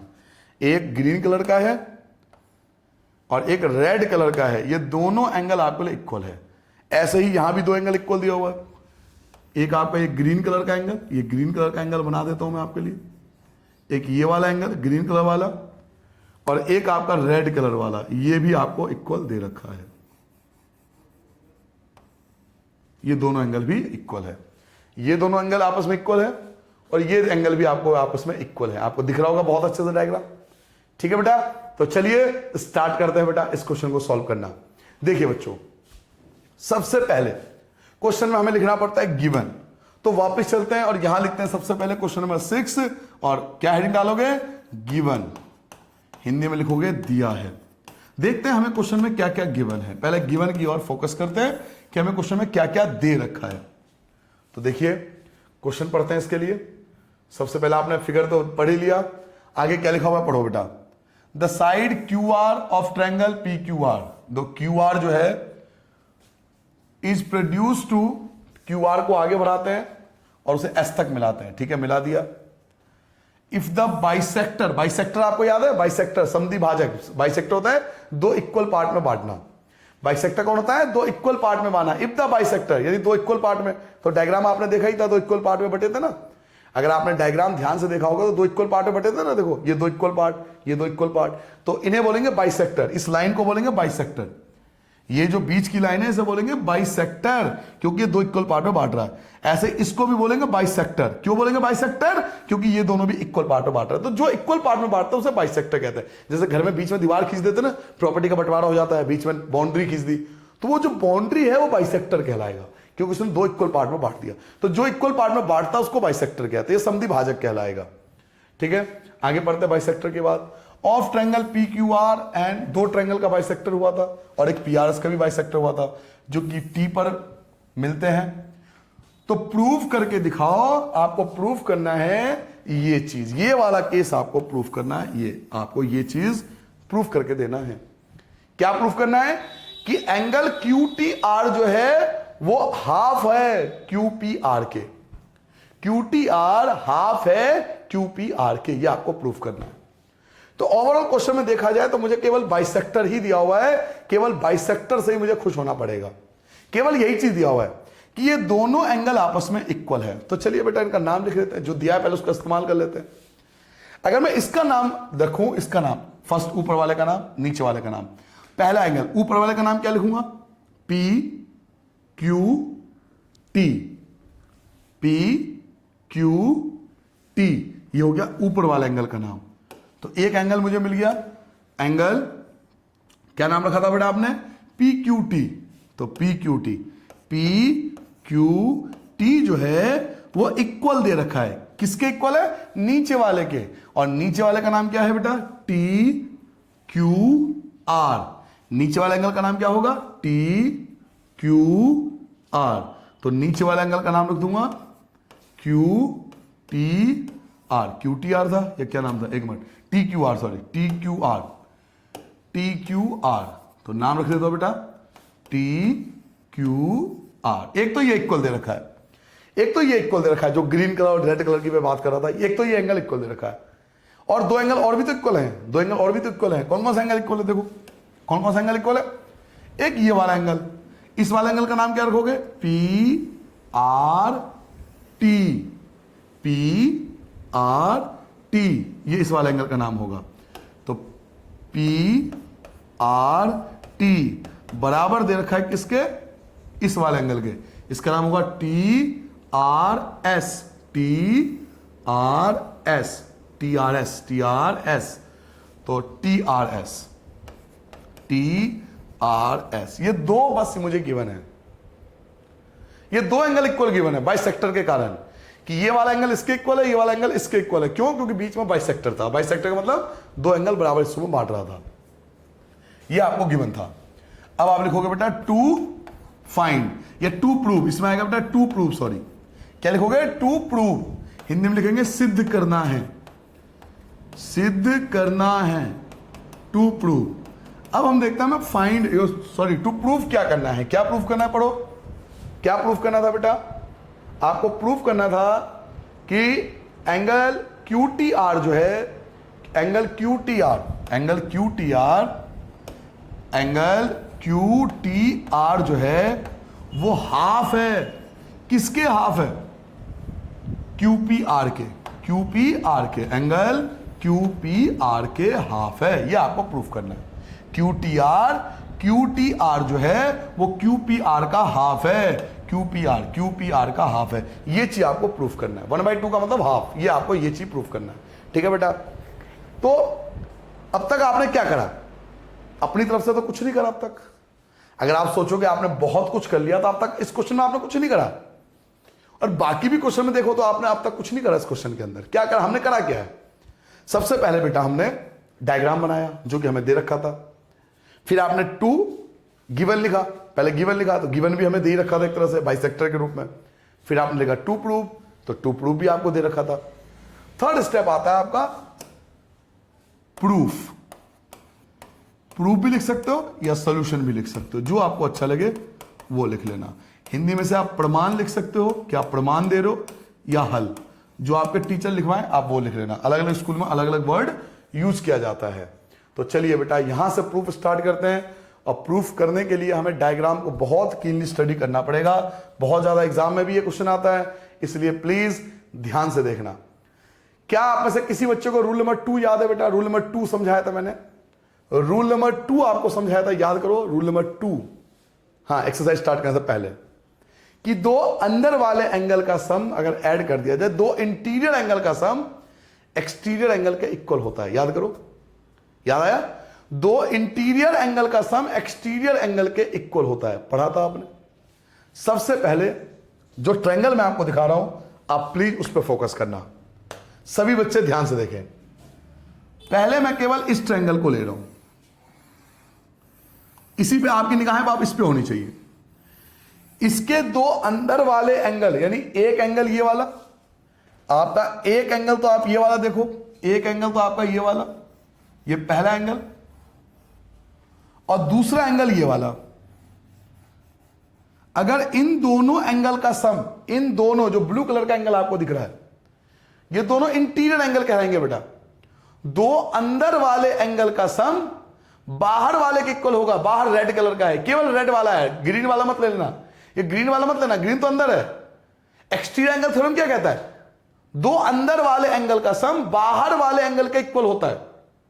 ये जो ब्लू कलर का पहला एंगल और ब्लू कलर का दूसरा एंगल है, इन दोनों का जो सम होगा वो बाहर वाले रेड कलर, जो बाहर में रेड कलर का है, उसके इक्वल होगा। यही रूल पढ़ा था। तो इस वाले का नाम आपने क्या रखा था? T Q R, T Q R, ये इस वाले का नाम था। तो सबसे पहले लिखेंगे बेटा टी क्यू आर, और बहुत आराम से देखना, बहुत आराम समझाता हूं, शायद रिवाइज भी नहीं करा पाऊं, इसे बहुत इजीली देखना। इस वाले का नाम आपको क्वेश्चन में दे रखा है, टी वाले का नाम आपको क्वेश्चन में दिया हुआ है। क्या नाम दिया हुआ है? देखो, टी वाले का नाम आपको दे रखा है, ये रहा क्यू टी आर, आपको ऑलरेडी नाम दिया हुआ है।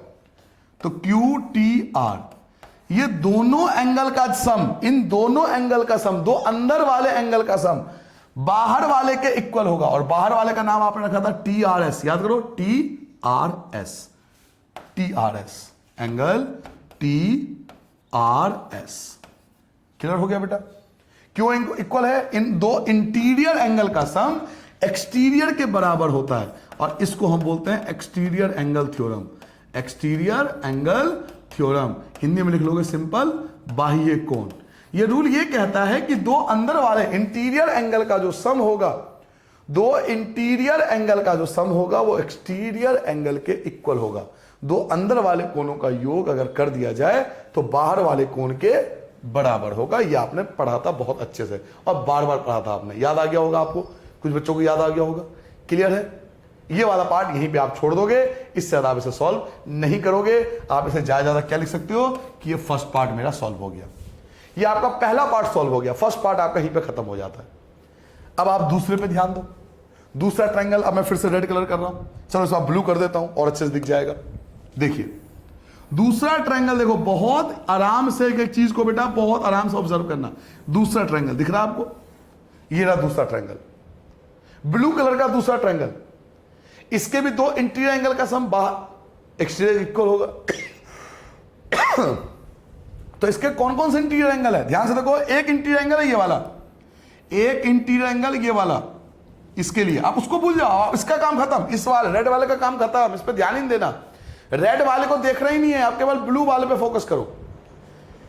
एक पी वाला एंगल, पी वाला, ये एंगल पी, एक पूरा एंगल क्यू, अब ये पूरे की जरूरत है मुझे, एक पूरा एंगल पी, एक पूरा एंगल क्यू। एंगल पी अंदर है, एंगल क्यू अंदर है, ये बराबर होगा एंगल आर के जो बाहर है, ये पूरा बाहर है। इसके लिए मैंने कहा ना केवल ब्लू वाला देखो, रेड वाला भूल जाओ। अब आप ध्यान से देखो, शायद आपको बहुत अच्छे से दिखाई दे रहा होगा। भाई इतना महंगा मैंने बोर्ड लगाया, कोई तो इसका फायदा उठाओ ना। कलरफुल समझो ना चीजों को, कलरफुल समझने में आपको अच्छे से आ जाएगा। आप देखो, दो अंदर वाले एंगल का सम जो होगा वो बाहर वाले एंगल के इक्वल होगा। यही मैंने आपको रूल स्टार्टिंग में बताया था। जी सर बताया था आपने। एंगल पी एंगल क्यू बराबर होगा किसके? बाहर वाले एंगल के। और बाहर वाले का नाम क्या रख सकता हूं? P R S. आप आर नहीं बोल सकते क्योंकि आर अंदर वाले के लिए यूज होगा, बाहर वाले के लिए नहीं, इसलिए पी आर एस। तो एक एंगल पी है, एक एंगल क्यू है और एक एंगल पी आर एस है। ठीक है, तो दो एंगल वाले अंदर वाले का सम बाहर वाले के इक्वल होगा। इसका नाम आपको गिवन है, इसका नाम आपको दे रखा है, पी वाले का नाम आपको दिया हुआ है। मैं आपको दिखा देता हूं। पी वाले का नाम दे रखा है, ये रहा क्यू पी आर। तो एक एंगल है क्यू पी आर, ये पी वाला हो गया। एक एंगल क्यू है, एंगल क्यू है, ये वाला एंगल, ये एंगल क्यू है। एक तो इसका नाम दे रखा था, तो जो नाम दे रखा था वही यूज करूंगा, तो क्यू पी आर दे रखा था। एक का नाम एंगल क्यू है, ये वाला, और एक का नाम P R S, P R S.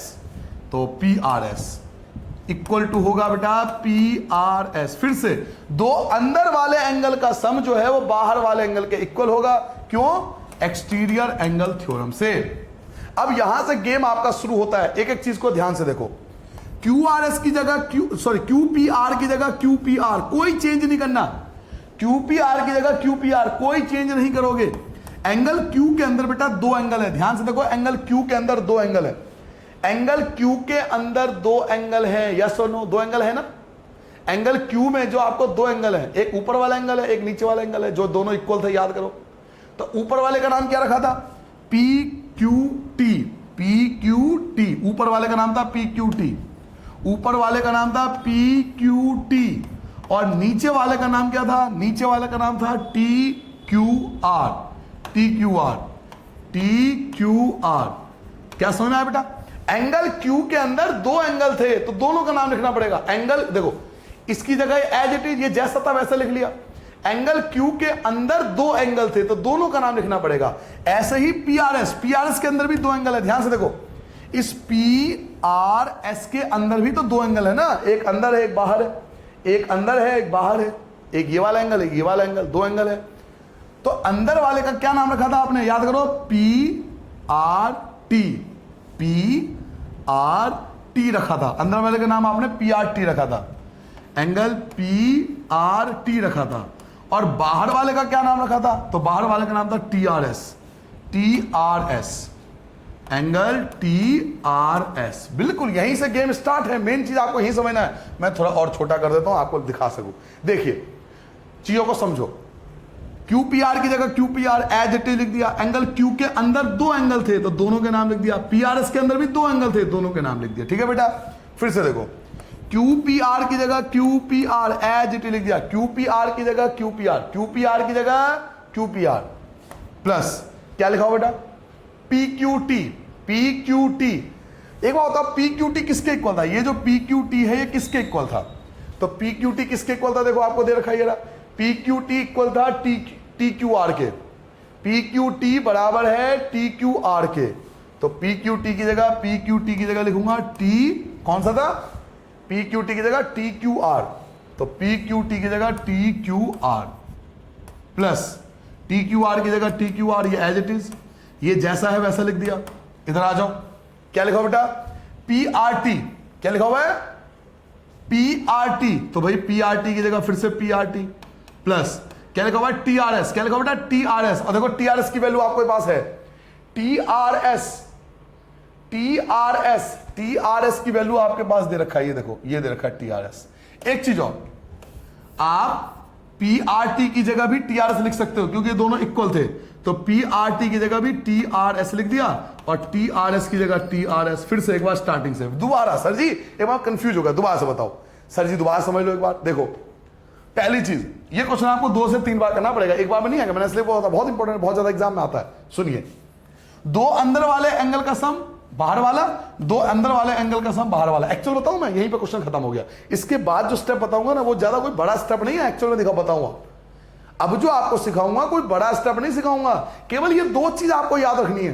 कौन कौन सी? दो अंदर वाले एंगल का सम बाहर वाले के इक्वल है, दो अंदर वाले का एंगल का सम बाहर वाले के इक्वल है। ठीक है? मैं एक बार इन सबको हटा देता हूं, रिमूव कर देता हूं, और एक बार फिर से आपको सारा चीज फिर से सिखा देता हूं। लो, ये कंप्लीट इसको रिमूव कर देता हूं, यहां से हट गया जी। एक बार फिर देखो, ये तो समझ में आ गया सबको? दो अंदर वाले का बाहर वाले के, दो अंदर वाले का बाहर वाले का। ठीक है? अब आराम से देखो बेटा, क्यू पी आर की जगह Q P are, angle Q के अंदर दो एंगल थे।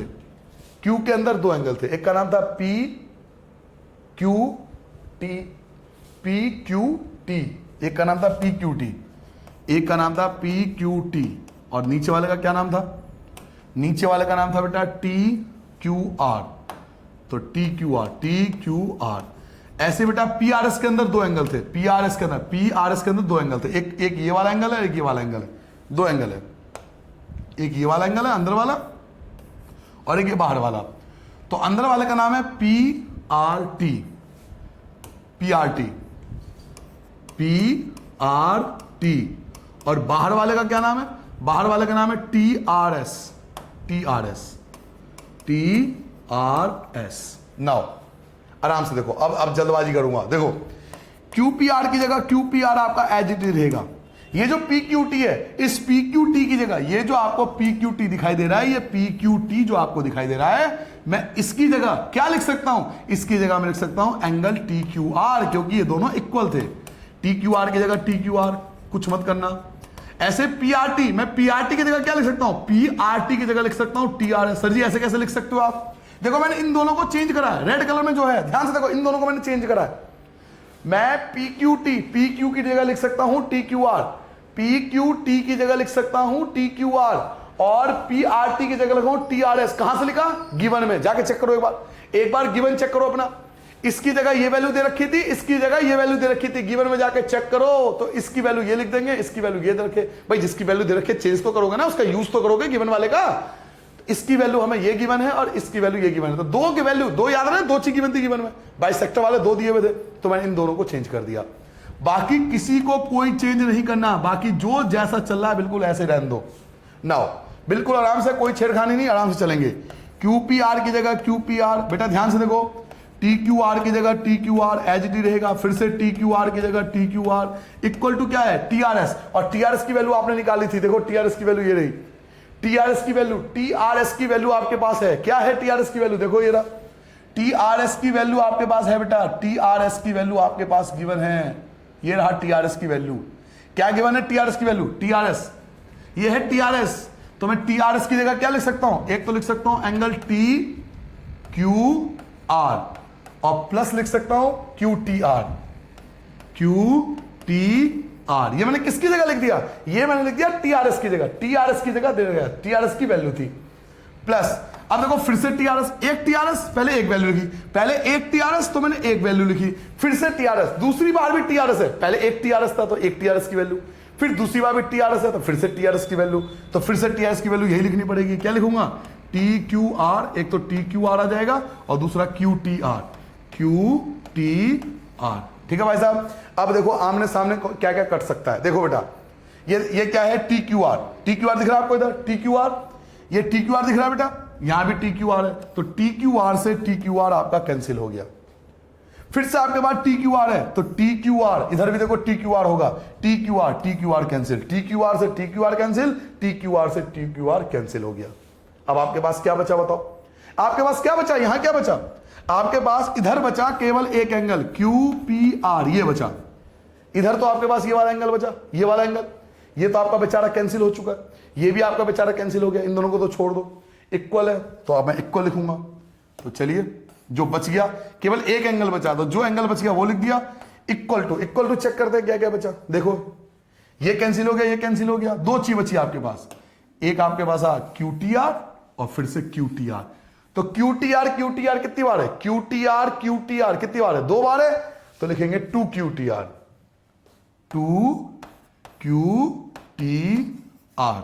दो बार था ना, दो बार चला ना, QTR दो बार बच गया था, तो QPR की जगह QPR, QTR की जगह QTR, और ये जो दो है वो नीचे आ जाएगा, और ये इस तरह से आपका आंसर प्रूव हो गया बेटा। इस प्रकार से क्वेश्चन करना था। ये क्वेश्चन करने के लिए आपको कम से कम वीडियो को 3 से 4 बार देखना चाहिए।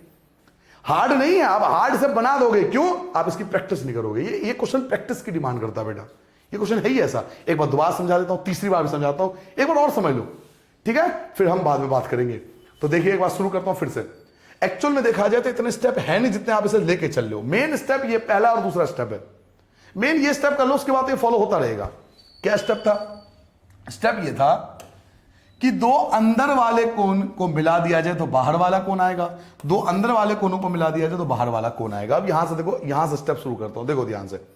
अब आप देखो आसान लगेगा, अब आसान लगेगा, अगर आप ध्यान से सुनोगे अब आसान लगेगा। QPR की जगह QPR, एंगल Q के अंदर दो एंगल थे, मैंने दोनों का नाम लिख दिए। एंगल PRS के अंदर भी दो एंगल थे, मैंने दोनों का नाम लिख दिए। कोई गलत तो नहीं करा भाई? भाई Q के अंदर दो एंगल थे, दोनों लिखने पड़ेंगे। इसके अंदर भी दो एंगल थे, दोनों के नाम लिखने पड़ेंगे। जो नाम दे रखा था वो लिखने पड़ेंगे। आगे QPR की जगह QPR, PQT की वैल्यू मुझे गिवन है क्वेश्चन में। क्वेश्चन में पी क्यू टी की वैल्यू मुझे दे रखी थी, मैंने उसकी वैल्यू लिख दी, ये अपनी जगह पर, ये जैसा वैसे लिख दिया। क्वेश्चन में पी आर टी की वैल्यू भी दे रखी थी, मैंने उसकी वैल्यू लिख दी, ये जैसा था वैसे लिख दिया। करा क्या भाई? भाई मुझे इसकी वैल्यू गिवन है तो मैं लिखूंगा नहीं क्या? मुझे इसकी वैल्यू गिवन है मैं लिखूं नहीं क्या? जो वैल्यू गिवन है वो तो लिखूंगा ना। इसकी वैल्यू दे रखी है मैंने लिख ली, इसकी वैल्यू दे रखी है मैंने लिख ली, दो ही चीज तो गिवन थी, दोनों चीज की वैल्यू लिख ली मैंने। अब ये एज इट इज अपनी जगह पर है, ये भी अपनी जगह पर है, ये भी अपनी जगह पर, देखो ना एज इट इज, ये भी अपनी जगह है, ये भी अपनी जगह है, ये भी अपनी जगह, कुछ कर ही कहां रहे हो। अब आपको सामने है टीआरएस, तो टीआरएस कहां है? टीआरएस ढूंढो, तो टीआरएस की वैल्यू आपके पास ये रहा, आपके पास टीआरएस की वैल्यू है, टीआरएस की वैल्यू आपको दे रखा है, ये रहा टीआरएस की वैल्यू। तो टीआरएस की जगह दो एंगल थे तो दो एंगल लिख दो। फिर से आपने देखा फिर से टीआरएस है तो फिर से दो एंगल आएंगे। टीआरएस की जगह दो एंगल, टीआरएस की जगह दो एंगल, क्योंकि टीआरएस की वैल्यू दो एंगल दे रखी थी ऊपर, तो टीआरएस के अंदर दो एंगल, टीआरएस के अंदर दो एंगल। अब आप आमने सामने देखो क्या क्या कट रहा है, तो क्यूटीआर एक क्यूटीआर से कट गया, टीक्यूआर टीक्यूआर से कट गया, टीक्यूआर टीक्यूआर से कट गया। अब आपके पास क्या बचा? आपके पास बचा क्यूपीआर, एक बचा क्यूपीआर, तो क्यूपीआर ये लिख दिया एज इट इज।